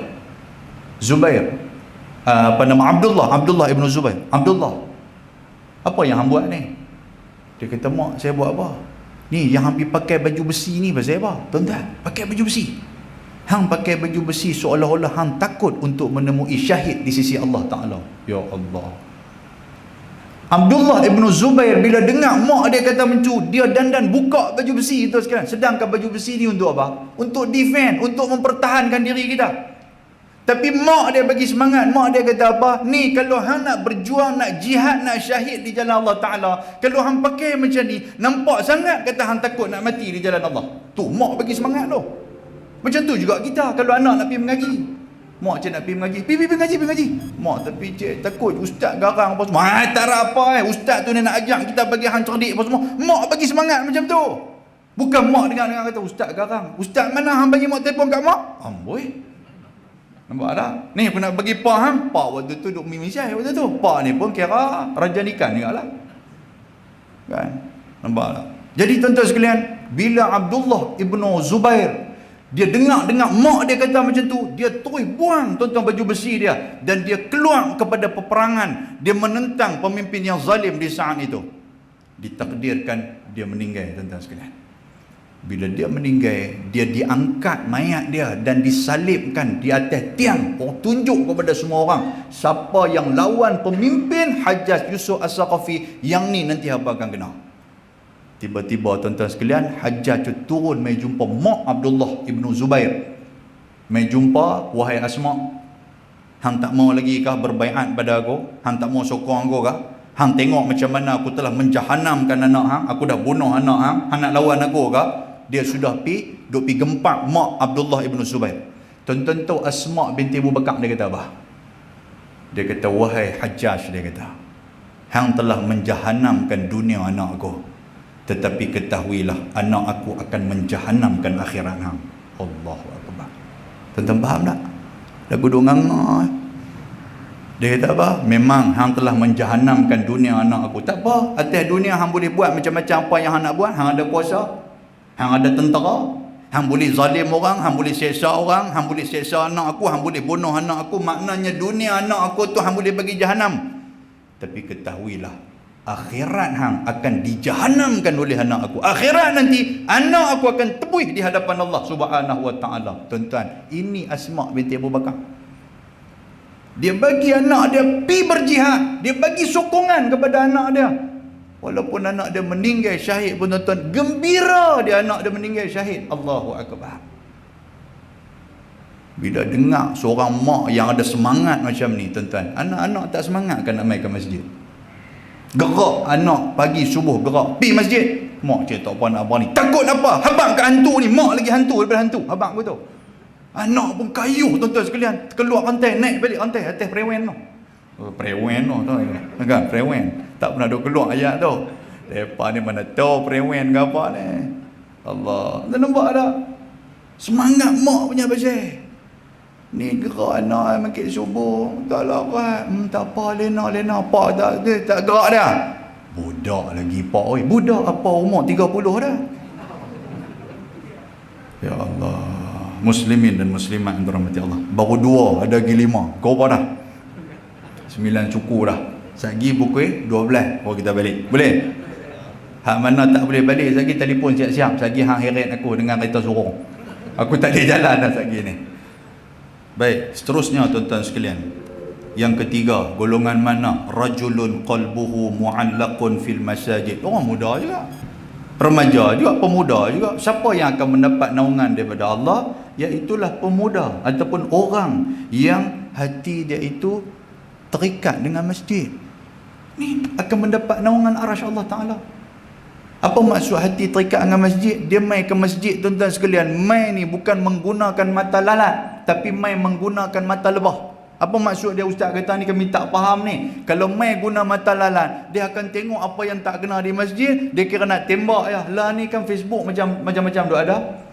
Tembaklah WhatsApp kampung pun ada, Sintuk Bugis punya WhatsApp. Kan, Sintuk Bugis Legend, The Legend ke apa kan nama grup kampung tu. Tak apa, pergi masjid tadi dia kata ni bilik air pun kotor, dia kata jutang kosa buat apa, dia pergi tembak lah tu, dia tangkap gamak, dia tembak. Maknanya hang pi bawa mata lalat ke mata lebah? Hang bawa mata lalat, hang duk tengok benda tak elok saja. Kalau hang bawa mata lebah, hang tengok-tengok, oh bilik air tak apa nak elok. Tugas hang tolonglah perelok kan. Mungkinlah jutang kosa pun dia tak ada nak tengok ke apa ke. Siapa sangka benda tu? Inilah nama dia rajulun qalbuhu. Hati dia tu yang terikat dengan masjid. Dia tengok benda tak elok ke masjid, dia tolong betul-betul. Masuk dalam bilik air, pergi masjid tuan-tuan sekalian. Apa yang ada dalam bilik air tu tengok-tengok, Allahu Akbar. Depa tinggal ulang bunyi sikit punya melengkak teruk tahu ulang bunyi. Kan melengkak naik atas paip tuan-tuan sekalian. Ya Allah, dia ni berak berdiri kot. Kan tengok-tengok Allah. Apa salahnya hang cucilah. Tak ada lagi orang yang mati pasal cuci tai orang. Ada ke? Tengok-tengok jatuh terlentang jadi keras, keluar buih. Hospital pun buat main-main cek-cek balik, buat postmortem apa semua. Pasal apa? Dia ni kena uap tadi ni. Kan? Uap kawan tu hak berak tu. Tak ada tuan sekalian. Apa salahnya kita tengok-tengok Allah, pum kita tutup, kita pergi bilik air yang lain. Betul tak? Kita pun selesai bilik air, kita keluar. Lepas tu, hak ni ulang guni ni pakai jadi guni ke tu? Orang masuk buka Allah kotor, orang masuk. Tuan-tuan, Syekh Mutawalli Sya'rawi, ni dia ajar ni, Syekh Mutawalli Sya'rawi. Satu hari dia pernah pergi ceramah. Syekh Mutawalli dia ni mufassir, ulama tafsir di di Mekah, di Mesir. Hebat Syekh Mutawalli Sya'rawi ni tuan-tuan sekalian. Dia ni pun jiwa remaja dia bagus juga cerita, tapi cerita ni panjang cuma nak abang sifat dia ya tuan-tuan. Dia ni satu hari dia pergi satu ceramah. Bila dia pergi ceramah tuan-tuan sekalian di satu kampung, waktu tu kata di Tontor, kalau tak silap saya lah, dia tulis cerita tu di Tontor, ada satu tempat di Mesir tu. Dia pergi sana tuan-tuan sekalian, orang sambut ramai pasal dia nama dah terkenal dah, Syekh Mutawalli Sya'rawi ni. Depa tengok dia, oh Syekh dah mai dah. Depa sambut dia di jalan, depa sambut ramai sambut tuan-tuan sekalian. Lepas tu bila dia dah habis ceramah lah apa semua ni, pakai nak balik tu depa hantar dia tuan-tuan. Dia berasa yalah seronok lah orang sambut tuan-tuan sekalian. Ramai pakai duk keluar sambut ni. Sampai dah satu ketika sampai ke tempat nak isi minyak. Dia habaq kat anak dia bawa dia habaq kat anak, hang berhenti sat, dia kata aku nak pergi tandas sat. Jadi tuan-tuan sekalian, dia pun pergi ke tandas. Lama dia pergi ke tandas. Sampai anak dia pun kata, ayah ni pergi tandas lama kata ni. Buka pintu, pergi tengok pak. Kau lah terjatuh ke apa ke. Pergi tengok tuan-tuan sekalian, duk tengok pak dia duk cuci bilik air tandas. Duk cuci bilik air tempat pam minyak tu, duk cuci. Dia kata, ayah pasal apa buat lah, kata ingat ke ayah jatuh ke apa ke. Yang ayah pergi cuci buat apa? Dia kata, tadi waktu aku pergi mengajar tadi ni, dia kata, ketika mana orang sambut aku mula duk rasa macam bangga diri. Allahu Akbar. Aku mula rasa macam bangga diri, aku dah mula rasa macam besar diri. Sampailah aku balik dan perasaan tu duk ada. Aku seronok bila orang sambut aku. Jadi aku fikir perasaan ni dia boleh mendatangkan takabur dalam diri aku. Pasal itulah aku suruh hang berhenti, aku nak cuci. Pasal aku nak buang semua sifat-sifat yang ada dalam diri aku ni. Allahu Akbar. Boleh faham tak sekalian? Maknanya kalau kita ada sifat-sifat yang macam tu, Imam Ghazali sebut dalam kitab Ihya dah. Kan? Bila ada sifat sombong tuan-tuan sekalian, antara dia bagi kat kita lah. Kalau kita duk biasa makan dengan sudu dengan apa, makan dengan tangan. Pasal nak buang sifat-sifat tu. Kan? Sekali tuan-tuan pergi makan apa nama chicken chop dengan tangan pula. Tak pergi makan laksa dengan tangan pula. Tak laksa apa semua duk cedok lagu tu kan. Kita Tok Imam ni jadi apa pula? Tok Imam lah minta maaf. Kan? Pasal apa? Dia jangan tak tahu aku rasa takabur ni pasal tu aku makan dengan tangan. Dia kata ni bukan takabur, ni gila dah ni. Dah, itu. Dia kata apa? Kalau kita makan dengan sudu, kalau kita makan dengan sudu kadang-kadang dia berasa kemai juga, betul tak betul? Tak, sudu tepi, balur dengan tangan. Tapi tengoklah, janganlah makan bihun sup dengan tangan, laksa dengan tangan, pergi makan cakut apa nama kotiau sup dengan tangan, yang tu dia bukan cerita dah. Kalau makan atas meja, makan di bawah, makan di lantai, tuan-tuan sekalian. Dan itu di antara dia. Masuk bilik air, cuci, tuan-tuan sekalian, bilik air. Buang ni. Baju kita ni kita buang seolah-olah macam kita buang rasa bangga kita ni. Sangkut Ustaz, kita cuci. Aku pangkat apa pun, aku hebat mana sekian pangkat aku cuci bilik air, aku cuci tai orang, aku cuci air kencing orang. Tuan-tuan, benda tu boleh menghilangkan kesombongan kita. Macam ni lah juga kita main ke masjid. Main ke masjid tuan-tuan sekalian, hang pangkat apa pun, hang semayang, hang sujud pun di tempat pijak yang sama aja. Betul tak betul? Adakah tuan-tuan sekalian, kot lah raja ke sultan ke ataupun mana-mana YB ke menteri ke apa main sujud-sujud, dia tak sujud atas lantai ni, dia pergi sujud atas tangga mimbar. Adakah? Dah pun dia ambil letak satu papan kat dia kata hang pasal hang keturunan raja jadi hang kena sujud atas. Adakah tuan sekalian? Tuan-tuan tak pernah nak ni jawab ni. Pasal raja memang turun ni selalu. Di sini pun ada makam di raja kan? Ada. Tuan-tuan tak ni jawab. Tapi tuan-tuan tengok raja tu dia sujud tahu tak? Kita sujud di lantai, dia sujud tahu tak? Adakah dia sujud di tempat tinggi? Tak, di tempat yang sama. Nak abang apa? Mai ke masjid ni, semua kena buang sifat ananiah, sifat keakuan, sifat seorang-seorang, sifat individu ni kena buang. Maknanya masjid ni untuk kita semua. Sama macam bilik air pun. Jadi tuan-tuan sekalian, mai ke masjid, apa yang kami boleh buat untuk masjid? Bila kita ada satu responsibel, ada satu respon untuk nak bagi kepada masjid, tuan-tuan sekalian, sudah pastilah dia akan rasa lekat di hati kita di masjid. Saya sekarang ni Haji, saya duduk jadi imam masjid Abdullah Fahim. Imam masjid Abdullah Fahim Kepala Batah. Tuan-tuan, kami ni masjid ni besar, hampir 6,000 orang. Kalau satu-satu masjid hampir 6,000 orang. Kita ada 2 tingkat dan masjid kita pun besar, tuan-tuan sekalian. Hari Jumaat ni melempah sampai keluar. Hari Jumaat ni. Jadi kami ni dikuatkan dengan volunteer masjid, sukarelawan masjid mereka main. Lepas tu dengan biro muslimat masjid, yang mereka ni tak ada seduit pun kami bagi gaji kat mereka. Kami tak bagi gaji pun. Tapi bila mereka main, mereka tak pernah tanya pun, Ustaz, apa yang masjid boleh bagi kat kami? Mereka tak pernah tanya. Ustaz, kami main, kami nak tolong masjid, apa yang boleh kami tolong masjid? Mereka ni lah tolong, tuan-tuan sekalian. Kami biro muslimat, kami pun ada dekat 40 orang, 50 orang. Mereka main. Tadi pun ada. Hari Jumaat, mereka nanti akan pakai vest apa semua. Mereka akan ni, duk ada kat kiri kanan masjid apa semua. Mereka lah ni. Yang kita tak bagi duit sekupang pun. Bila duk semang-semang tanya dengan mereka, macam mana yang boleh duk main ni pasal apa? Pasal mereka ni bila mereka rasa ada tanggungjawab pada masjid, Allah Ta'ala telah bagi satu rasa dalam diri ni, hang kena pergi masjid.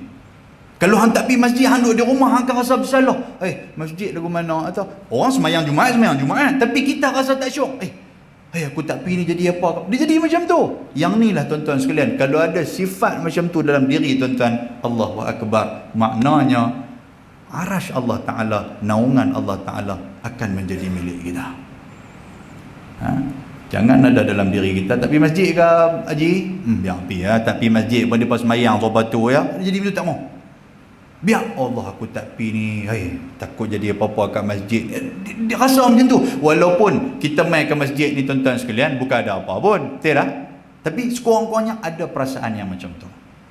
Okey. Lepas tu yang seterusnya, warajulani tahaban fillahi ijtama alaih wa tafarraqa alaih, iaitulah dua pemuda, dua pemudi yang bertemu, yang tahaban, yang cinta dia kerana Allah, dan berpisah dia juga kerana Allah Subhanahu wa taala. Bertemu kerana Allah, cinta apa, berpisah kerana Allah. Maknanya berkawan kerana Allah. Ini pemuda tuan-tuan sekalian. Maknanya apa? Kita berkawan kalau kerana Allah Ta'ala. Bila dia buat salah, kita akan tegur. Yang tu cerita dia, bukan cerita kat belakang. Yang jadi masalah ni, bila tengok ada orang buat salah, kita suka duk cerita kat belakang.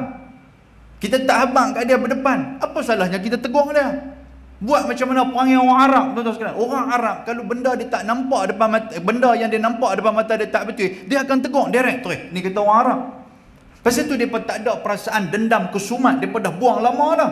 Kalau cerita bab dendam kesumat, cerita bab sihir, cerita bab ilmu hitam, depa lebih lama lagi tuan-tuan sekalian. Zaman Nabi Musa pun tuan-tuan boleh tahu. Pasal itulah di antara mukjizat Nabi Musa apa dia? Allah Taala bagi tongkat. Pasal zaman Nabi Musa tu zaman sihir. Siapa yang ada ilmu sihir, dia akan diberi kerja, dia akan diberi jawatan oleh menteri waktu tu. Maknanya oleh Fir'aun waktu tu. Fir'aun akan ambil, hang pandai buat apa? Dia kata ni, tongkat ni aku boleh jadi ular. Fir'aun ambil sebab dia sihir. Tapi tuan-tuan sekalian, Allah Ta'ala bagi mukjizat pada Nabi Musa alaihi salam, iaitulah tongkat dia tu menjadi ular yang lebih besar, dan dia makan ular-ular yang tukang-tukang sihir Fir'aun itu. Cerita dia sihir, cerita dia fitnah, cerita dia tikam kat belakang. Zaman dulu dia dah tinggal semua dah. Rupa-rupanya tuan-tuan, bila zaman sekarang ni depa ni tegur direct depa semua tu, dia tak ada dah perasaan waktu tu. Bila dia dah tegur, dia tak fikir apa dah. Aku tegur hang ni, hang buat tak kena ni. Balik tak ada sembang apa dah, pasal aku dah tegur dah. Dia tak ada balik duk cerita kat orang kata dia ni tak betul. Lepas tu hang tegur ke tak? Dah aku nak tegur lagi bergaduh pula. Itu salah kita tu. Aku nak tegur salah ya, payah kat orang tua-tua ni pun. Payah kalau main masjid ni, hati kecil ni susah. Nampak tak duk cerita lagu tu? Bila cerita kat kau ni, dia tak tahu kita kau ni tolong pergi sampai kat dia ni. Bila sampai kat dia ni, kau ni pun duk tunggu, tak apa, hang salah aku hang pergi jajar merata. Hang tunggu salah hang pula aku nak pergi jajar merata. Dia jadi dendam kesumat tuan sekalian. Dendam kesumat. Kalau dendam kesumat macam tu, tidak akan termasuk dalam golongan ini yang dikatakan kerana Allah kita berkawan, bertemu kerana Allah, berpisah kerana Allah Subhanahu wa taala.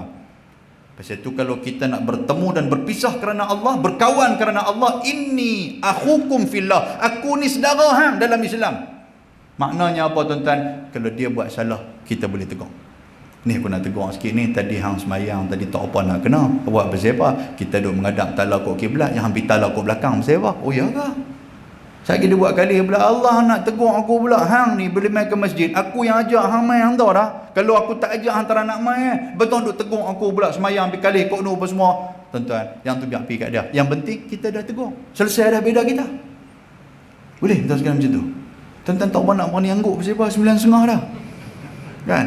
Tak apa, di Kedah ni dia bagi panjang terang salah. Sikit lagi. Saya pun faham tuan-tuan sekalian, ada depan saya pun macam-macam nak terkencing, nak terberak semua dah. Jadi nak bangkit pun payah. Baik. Lepas tu, seterusnya warajulun talabathu imra'atun dhatu mansibin wa jamalin faqala inni akhafullah. Golongan pemuda yang ketika mana digoda tuan-tuan sekalian. Allahu akbar. Nampak dah? Selalunya yang digoda ni siapa dia? Orang muda lah, betul tak? Dia kata apa di sini? Dia kata satu orang pemuda yang ketika mana ada satu orang perempuan yang zatin mansib, orang yang ada rupa, orang yang kaya, perempuan ni orang hebat. Tiba-tiba dia menggoda satu orang pemuda ni tuan-tuan sekalian. Goda ni untuk apa? Ajak bersama, ajak berzina. Tiba-tiba pemuda ni kata apa? Inni akhafullah rabbal alamin. Aku tak mau, aku takut kepada Allah Ta'ala. Ya Allah. Ni pemuda. Kita lama-lama ni siapa nak goda tuan sekalian? Goda pun tak ada nak bangkit dah, nak buat apa? Kata Abang Haji, pup, jatuh gigi tuan sekalian. Gigi jatuh dua, gigi jatuh. Nak goda apa tuan sekalian? Nak bangkit pun tak larat dah. Gagah nak bangkit pun nak buat mudah tak boleh. Buat mudah jadi keras. Apa dengan apa nama katak kena karan. Tak boleh dah. Lepas tu nak goda siapa? Goda game mudah lah. Mudah ni gagah perkasa. Kan? Goda-goda pemuda ni pun dengan kemas dia kata dah aku tak mau. Hang siapa? Hang kaya ke? Hang comel ke? Hang apa ke? Hang pergi belah kata. Aku tak mau. Pasal apa? Aku takut kepada Allah Ta'ala. Ni jiwa pemuda. Allahu Akbar. Tuan-tuan, ada tak ada ni? Ada. Ada golongan ni. Ketika mana agama berada di sekeliling dia. Dalam doa kita duk baca apa? Allahumma inna nas'aluka salamatan fiddin. Ya Allah, kami mohon kepadamu ya Allah keselamatan dalam agama. Tuan-tuan, ihfazillaha yahfazka. Tuhan abang mudah aja. Kalau hang pelihara Allah, Allah Taala pelihara hang. Kalau pemuda ni dia hidup semayang, dia hidup dalam keadaan dia jaga agama Allah, dia mai ke masjid, dia solat berjamaah, dia jaga hukum hakam, Tuhan nanti akan jaga dia. Hang mai bila siapa goda dia, dia tidak akan tergoda. Pasal apa? Pasal diri dia sudah dipasak dengan takutnya kepada Allah Azza wa Jalla. Inilah di antara golongan yang akan mendapat naungan daripada Allah Taala. Lepas tu sebenarnya lagi, rajulun tasaddaqa akhfa hatta la ta'lama shimaluhu ma tunfiqu yaminuh, iaitulah golongan yang dia bersedekah tangan kanan, tangan kiri dia tak tahu. Kan? Jadi tuan sekalian, ni kita sedekah jangan tunjuk-tunjuk kat orang. Sedekah sudah. Ni hak RM1 tak orang ditunjuk kat orang, hak RM50 tunjuk. Kan, hari Jumaat tu nak bawa RM1 kali kiri kanan, oh lena habis baru keluar RM1. Tu pun duit yang paling buruk sekali. Duit RM1 tu. Kan? Kira hari Jumaat tu silap tuan-tuan sekalian, duit dalam paket ada RM50. Duit ingat kat RM51. Ni saja buat lawak sikit lah, tang mana pun saya buat cerita ni lah. Dalam paket ada RM51. Hari Jumaat tuan-tuan, bila tabung lalu lagu tu lah, betul dah. Kita ni dengar innallaha wa malaikatahu yusalluna 'alan nabi. Tuan-tuan, jadi lagu mana lah kita ni? Dia jadi kepala masuk ayat lah. Kira nak lena do berpinau biji mata sedang-sedang. Pasal apa Tok Khatib ada 2 orang? Duk nampak Tok Khatib duk pegang tungkat ada 2 orang. Dia berpejam buka-buka, Tok Khatib hilang lena. Dan tabung pula lalu pula jelas tu gedi tabung lalu kan. Tuan-tuan sekalian, tabung pula dia ada bunyi sopang kereta api kan. Tabung lalu dia pun raba-raba dalam paket berap RM51. Hak RM50 tu nak pergi singgah lagi pekan apa nama Kota Kuala Muda ni. Nak pergi cari apa nama cuang cepedak lah, apa nak balik makan di rumah tengah hari tu. Duk ingatkah ada pegang tu RM1? Tuan sekalian, tengok RM50 dia rendam dalam tabung tu. Tak apalah, dia pun habis semayang bagus hebat semua, keluar dah apa, keluar nak start motor lah. Sebelum nak start tu khabar pasal apa duit ni licin, selalunya RM50 terbaik. Dia keras angkat RM1, sudah silap masuk dalam tabung masjid. Orang hak jawatan kuasa pakai 2 kira, macam mana ada RM50 ni, tak pernah ada RM50 ya. Kalau tidak kita ni RM1 RM5, RM5 gitu ya. Tiba-tiba ada RM50. Masuklah Tok Haji Kepiah Longgak ni. Masuk kata, Allah saya minta maaf. Dong kat tangan saya minta maaf banyak-banyak. Yang betul-betul saya ikhlas cuma RM1 ni. Lama bagi balik RM49. Pula dia minta dia pecah balik. Kan, jadi papa ni kira pula RM49 bagi kat dia. Okey, cantik, alhamdulillah saya ikhlas hari ni. Kan? Tu dia tuan-tuan sekalian. Ada tak ada di apa nama ni? Apa nama papa bugil ni? Kan? Allah tak ada kan. Allahu akbar. Tu tuan-tuan sekalian. Jadi tunjuk ke orang apa sedekah, tunjuk ke orang. Tapi tuan-tuan sekalian, ada sedekah yang perlu kita tunjuk kepada orang. Apa dia? Iaitulah zakat. Zakat boleh tunjuk ke orang. Kan? Sebab apa? Sebab kita nak ajak orang untuk nak encourage orang. Kan? Dalam kitab tafsir Nurul Ihsan ada sebut apa nama Syekh Husin Kedah, dia ada sebut kan, ketika mana cerita bab zakat. Zakat ni kita kena abang ke orang, saya bawa keluar zakat banyak ni, saya bawa keluar zakat banyak ni. Bukan nak tunjuk kita bangga dah, cuma nak abang apa, aku bawa keluar zakat pasal zakat tu bukan hak aku. Zakat tu hak orang di dalam harta aku, untuk nak suruh orang lain juga bawa keluar. Tapi kalau sedekah jariah ke, sedekah sunat ke tuan-tuan sekalian, wakaf ke apa nama sedekah yang lain, yang tu tak boleh tunjuk ke orang. Pasal apa? Dia akan main rasa riak. Duit hak masuk dalam tabung tuan-tuan sekalian. Hak masuk dalam tabung tu jangan tunjuk kat orang. Bawa masuk RM50 kita sembunyi. Kalau boleh bawa masuk RM1 tu kita tunjuk kat orang. Boleh tak? Tak apa 5 kupang. Angkat lagu tu punya 5 kupang tu tunjuk kat orang ni. 5 kupang ni kata ni pernah dalam tabung. Papi dah dia angkat lagu tu. 5 kupang nak tunjuk kat orang. Tak ada lah sifat riak kat orang, betul tak? 5 kupang ni tu sudahlah hang bangga apa. Hak 50 kita simpan. Hak 100 kita simpan. Kita buh dalam tu tuan-tuan sekalian. Allah, ni dah kita risau hak mana duit banyak nak bulan tabung masjid tuan sekalian, kita risau. Nabi kata apa? Nabi kata antara orang yang kedekut sangat-sangat di sisi Allah Subhanahu Wa Taala, syurga pun tak suka kepada dia. Apa dia? Orang yang dalam agama ni dia cukup mengkira, tapi dalam benda lain dia tak mengkira. RM300 kalau tuan-tuan bawa masuk dalam tabung masjid tuan-tuan sekalian. Nak dibandingkan RM300 tuan-tuan habis di TF Value Mart kan sini dekat sini kan ada TF RM300 habis yang tu beli ni loh, bini kata tak pernah troli pun. Allah, barang mahal ingat dia kata kat bini dia tu. Cuba RM300 tuan-tuan masuk dalam tabung masjid. Saya rasa tuan-tuan balik naik motor orang. Silap pergi naik motor passport start tak boleh. Kata Haji siapa? Tak tahu motor start tak boleh. Haji bawa RM300. RM300 aku bawa tu tadi ni. Tu start tak boleh. Haji tu motor saya. Haji main berjalan. Oh main berjalan. Dia ingatkan dia main naik motor. Berat. Nampak tak tuan sekalian?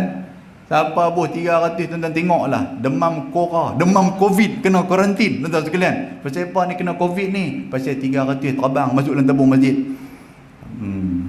Kata kat orang pandai Allah. Baik, yang terakhir antara 7 golongan. Wa rajulun zakarallaha khalian fafadat ainahu, golongan muda yang beribadat dalam keadaan khalian, tengah malam dia mangkit.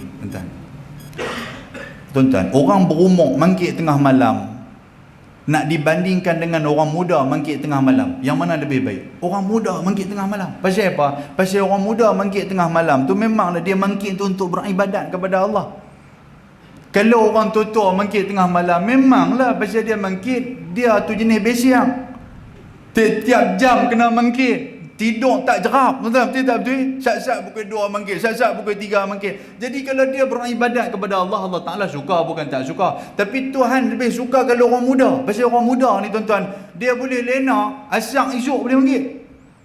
Pasal apa dia lena ni jerap, lena ni tuan-tuan sekalian, Allahu Akbar. Kalau yang boh mai pun tuan-tuan tak sedang jaga-jaga duk atas pokoknya Tapi kalau dia boleh mangkit tengah malam, subhanallah, anak muda tuan-tuan. Ni pemuda boleh mangkit. Mangkit pergi bilik ayam pula, ampak ke sejadah ambil semayang apa, Allahu Akbar, semayang 2 rakaat. Lepas tu pula duk teriak pula, fafadat ainahu, yang mata keluar ni duk angkat tangan, ya Allah, ya Allah, ya Allah, ya Allah. Pa keluar, mak keluar pasal apa ni, teriak pasal apa tengah malam. Dia kata tim bola cik kalah. Oh gila bola rupanya. Hari tu Kedah kalah tu orang mana? Orang kata kalau muda ke budak tu mengamuk tu. Orang apa main tak erti kan. Oh rupanya hak tu mau duk boh apa nama kepala lutut atas dia. Aku ingatkan hang nak jadi ahli syurga ke apa kan, rupanya bola rupanya. Oh rupanya ada jenis tu. Tak apalah, dah apilah. Apa pun tuan-tuan, kalau nampak dia boleh mangkit tengah malam berdoa kepada Allah, ya Allah, ini anak budak yang bagus ni. Okey, itu di antara 7 golongan yang Allah Subhanahu Wa Taala sebut tuan-tuan sekalian. Jadi secara tak langsung saya nak sebut juga di sini apa yang perlu kita buat untuk nak tarik orang muda untuk main ke masjid, untuk berada dalam grup kita ni ataupun dalam dakwah kita ni. Yang pertama tuan-tuan sekalian, kalau boleh libatkan anak muda dalam jawatankuasa kita ni. Biar ada satu jawatankuasa remaja. Kita orang tua kita pantau depa lah. Apa nak buat program apa remaja nak buat? Kami nak buat sepak agar kat masjid boleh, tak ada masalah, buatlah. Jangan hangpa buat dalam masjid je dah. Tengok duk main dalam masjid main sepak agar lah ni. Ni memang hangpa nak kena raga. Kan? Dah main pusat dalam ni pula, dah main tak boleh lah, karut lah, main lah keluar masjid apa semua, taman ada tempat main. Betul. Lepas tu tuan-tuan sekalian, kita wujudkan sifat mesra orang muda. Ada tempat untuk orang muda nak duduk. Kan maksud dia apa? Kita wujudlah. Kalau tapi saya tengok masjid tuan-tuan pun space pun tak apa nak ni no. Kalau ada space ke buat apa, yalah buatlah gelanggang takraw ke. Kami pun insya-Allah di masjid pun nak buat macam tu jugalah. Tempat lapang tau sekalian. Jadi kita teringin juga nak buat dewan satu, buat gelanggang takraw, gelanggang badminton ke apa, panggil dia main. Kan tak apalah, mula-mula dia main apa semua tu, main duk tengok mula-mula tu main pakai seluar pendek tu, lagu tu lah kan. Lepas tu lama-lama kita pilah tegur pelan-pelan, dak pun kita tolong bagi seluar panjang bagi kat depa. Ni pakai ni cantik sikit kot ni, baru nampak kemas sikit, baru hang boleh lipat naik sampai atas tiang elektrik. Oh dia dengar tu dia syok ah. Dia pakai seluar tu lipat-lipat pas ke langit, terus tak turun mai dah, hang mampu kita. Kan yang pilah macam mana pun, itu cara dakwah kita. Jadi orang tengok, oh syok masjid dia boleh ni. Dan cara dia. Lepas tu tuan sekalian, adakan ceramah khas untuk orang muda. Kan sebab orang muda ni kadang-kadang dia nak dengar cara dia juga. Kan main ustaz-ustaz yang bayar-bayar kita ni, yalah ustaz-ustaz bayar kita ni, kita nak dengar faham macam kita lah. Orang muda tak mau, dia nak yang jenis keras-keras sikit, dia nak jenis cakap semboi-semboi sikit, dia nak macam tu. Jadi cari main ustaz lagu tu tuan sekalian, bagi kat depa hampa dengar. Tak apalah kami orang tua-tua kami tengok dengar, ambil satu sudut ceramah kat hamba ya. Jadi hampa mau main ke masjid, hampa boleh berubah cukup. Ada bawa kata ustaz kami nak cari ustaz ni, boleh carilah ustaz macam mana pun. Kan jangan cari ustaz sesat sudah. Kan carilah lagu mana pun. Tu macam tu nak tarik depa tu. Lepas tu tuan-tuan sekalian, wujudkan bahan bacaan macam mana di perpustakaan yang ada, perpustakaan masjid yang boleh bantu depa. Macam mana ada masjid-masjid dia buat kelas tuition dan sebagainya. Tu di antara dia itulah. Lepas tu tuan-tuan sekalian, adakan majlis makan ataupun sembang santai dengan orang muda dalam uslub dakwah yang terkini. Lah ni tuan-tuan sekalian, dakwah ni macam-macam. Bukan dekat dalam masjid je, di luar pun boleh buat dakwah. Kami insya-Allah nanti di Masjid Abdul Fahim nanti bulan puasa. Bulan puasa nanti kalau tuan-tuan ada kesempatan, jom pergi buka puasa di sana. Kan kita selalunya kita buka puasa dalam satu hari 600 orang. 600 orang buka puasa. Jadi tahun lepas kita buat buka puasa secara santai. Santai tu macam mana? Kita sediakan makanan satu meja besar tuan-tuan sekalian. Nanti mereka akan ambil makanan, mereka bawa keluarga, mereka bawa tikar, mereka akan buka puasa di luar. Maknanya di taman-taman pokok bunga di luar tu mereka duduk satu grup keluarga ni, satu grup keluarga ni. Jadi sebelum mereka nak dengar, sebelum nak azan tu apa semua tu, kita akan panggil lah apa nama ustaz-ustaz kita, ataupun kita panggil lah mana arti-arti kita yang dah berhijrah apa semua tu. Kan ijam medisin ke, ahli ekspedisi Terra Rosa ke, tentang kenal ke? Itu panggillah depa tu, hak mana yang boleh berdakwah. Maknanya depa berdakwah, nyanyi-nyanyi biarlah, tapi nyanyi cara depa tuan sekalian. Cara yang ada sumber keinsanan tu. Apa nama lagu-lagu insanan, apa nama lagu-lagu keinsanan, keinsaniah tu ada lagu kat depa tu. Jadi orang pun dengar, boleh tarik orang muda. Ni kira duduk tahlil la ilaha, duduk lagu tu sementara nak tunggu. Dia kata berasa lah tadi hak puasa sehari tak apa puasa sangat. Ni hak 5 minit nak tunggu azan ni, ya Allah sampai 5 hari tu. Pasal duduk dengar lagu tu tahlil kita lagu tu pula dah. Tak habis tuan sekalian. Allahu akbar. Jadi kita buat apa yang ni kita buat tuan sekalian. Kan bukanlah kita nak abang kata nampak ringan sangat, bukan macam tu. Cuma nak abang kata apa, kita nak tarik. Game muda pun ada tempat dia, mesra. Mesra apa nama, mesra jemaah, itu juga mesra masjid untuk game muda. Tuan-tuan, lepas tu banyak lagi lah benda-benda ni. Kan apa kita untuk nak apa pun tuan-tuan sekalian, apa pun yang paling penting hubungan kita, yang tu yang paling penting. Kita sebagai orang yang memang dah main ke masjid, orang lama ni, dengan orang muda, cara nak tegur mereka tak macam dulu. Dulu kita kena tegur dulu tuan-tuan, dengan orang tua dulu kita kena tegur. Kita pun tak kata apa. Tapi orang muda lah kalau kena tegur lagu tu. Ni, hang nak siapa ni? Hang buat apa lagu ni? Apa? Dia boleh tanya pula kita apa-apa. Nak muda lah tuan sekalian. Jadi nak tegur tu, tegur cara lah sekarang. Cara sekarang lah. Sebab zaman dia tu berubah. Sebab tu Sayyidina Umar Al-Khattab radhiyallahu ta'ala anhu, dia pernah habaq kepada para sahabat, dia kata apa? Ajarilah anak kamu dunia semasa, waqi' semasa ni kena ajar. Maknanya apa? Depa dengan zaman depa. Walaupun tangan handphone ni biasa budak-budak dah main handphone. Tu dah zaman depa handphone. Zaman kita tu mana ada handphone, ada cap pelum ya. Betul tak sekalian? Tak cap pelum zaman kita ada bemban, yang tu ada zaman kita tu. Pak kita duk penimpala, dia kata zaman aku dulu beban-beban apa pun tak ada. Yalah pak kita tu zaman apa? Zaman gasing pokok asam punya. Tok Wan kita pula duk pening kepala, dia kata zaman aku gasing pokok asam pun tak ada. Kami ni duk main apa duk main. Nampak? Dia berubahlah zaman tu. Kan jadi zaman budak-budak lah handphone tuan sekalian. Mungkin zaman cucu kita nanti bukan handphone lah. Kita tak tahu lah benda apa lagi yang lebih canggih. Yang tu kita nak kena terima lah. Jadi kita nak buat macam mana ustaz tak boleh bagi handphone kat mereka. Tuan-tuan, zaman lah semua handphone. Kan nak pergi ke mana pun main sejahtera duduk dalam handphone. Mana ada main sejahtera duduk dalam spek mata? Adakah? Walaupun tuan-tuan buh tuan tu kuat ada. Okey, siapa nak main sejahtera pakai spek mata ni, scan dengan spek mata. Dia scan, buta mata. Tak ada. Allahu akbar. Boleh tuan-tuan? Okey.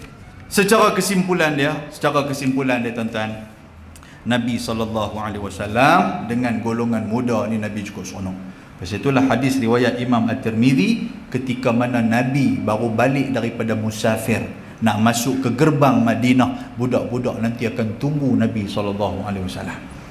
Bila tunggu tuan-tuan, Nabi akan angkat budak-budak tu, Nabi akan letak di atas unta dia. Dan barang siapa yang duduk di belakang ataupun di hadapan Nabi, kan Nabi selalu angkat dua orang budak, satu duduk belakang, satu duduk depan. Bila dah duduk depan tu, Allah, dia seronok lah duduk kena peluk dengan Nabi. Satgi dia turun-turun, satgi dia duduk habang kat kawan-kawan dia. Oh, dia kata, syok, hari ni Nabi peluk aku.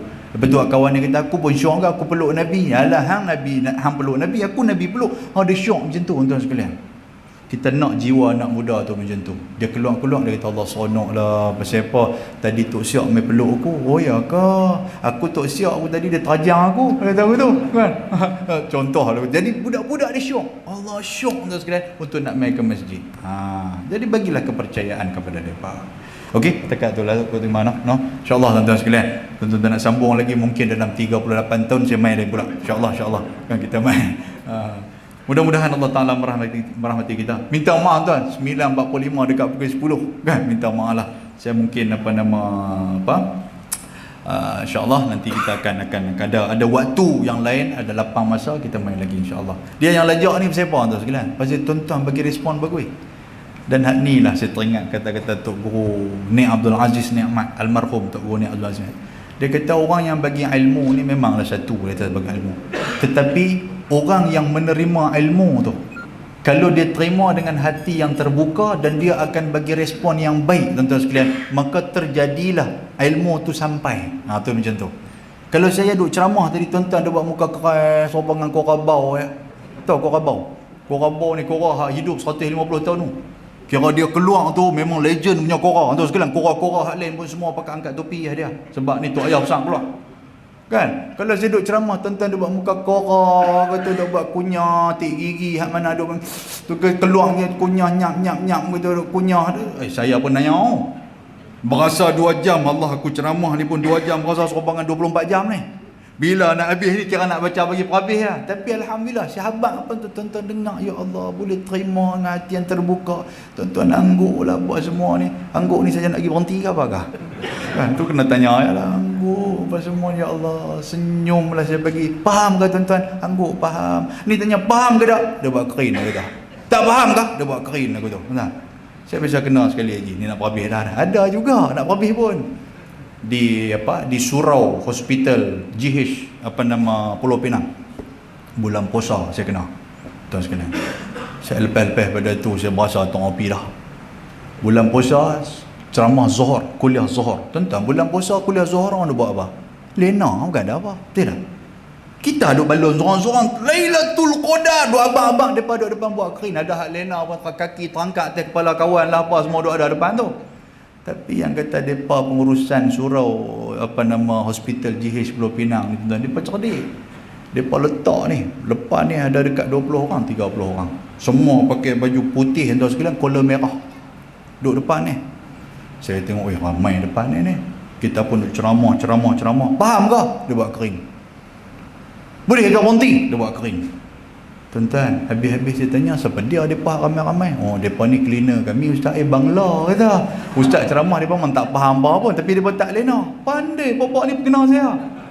Kan? Betul punya. Faham ke? Tarat tahu dia betul ya. Kalau dia kata tarat tahu mampu kata. Jadi tuan-tuan jangan buat muka bangla depan saya. Kan? Buat muka bangla pergi duduk masjid lain. Allahu akbar. Cukup dekat tu. Mudah-mudahan Allah Taala merahmati kita. Aqulu qali hadza wa astaghfirullahal azim. Assalamualaikum warahmatullahi wabarakatuh.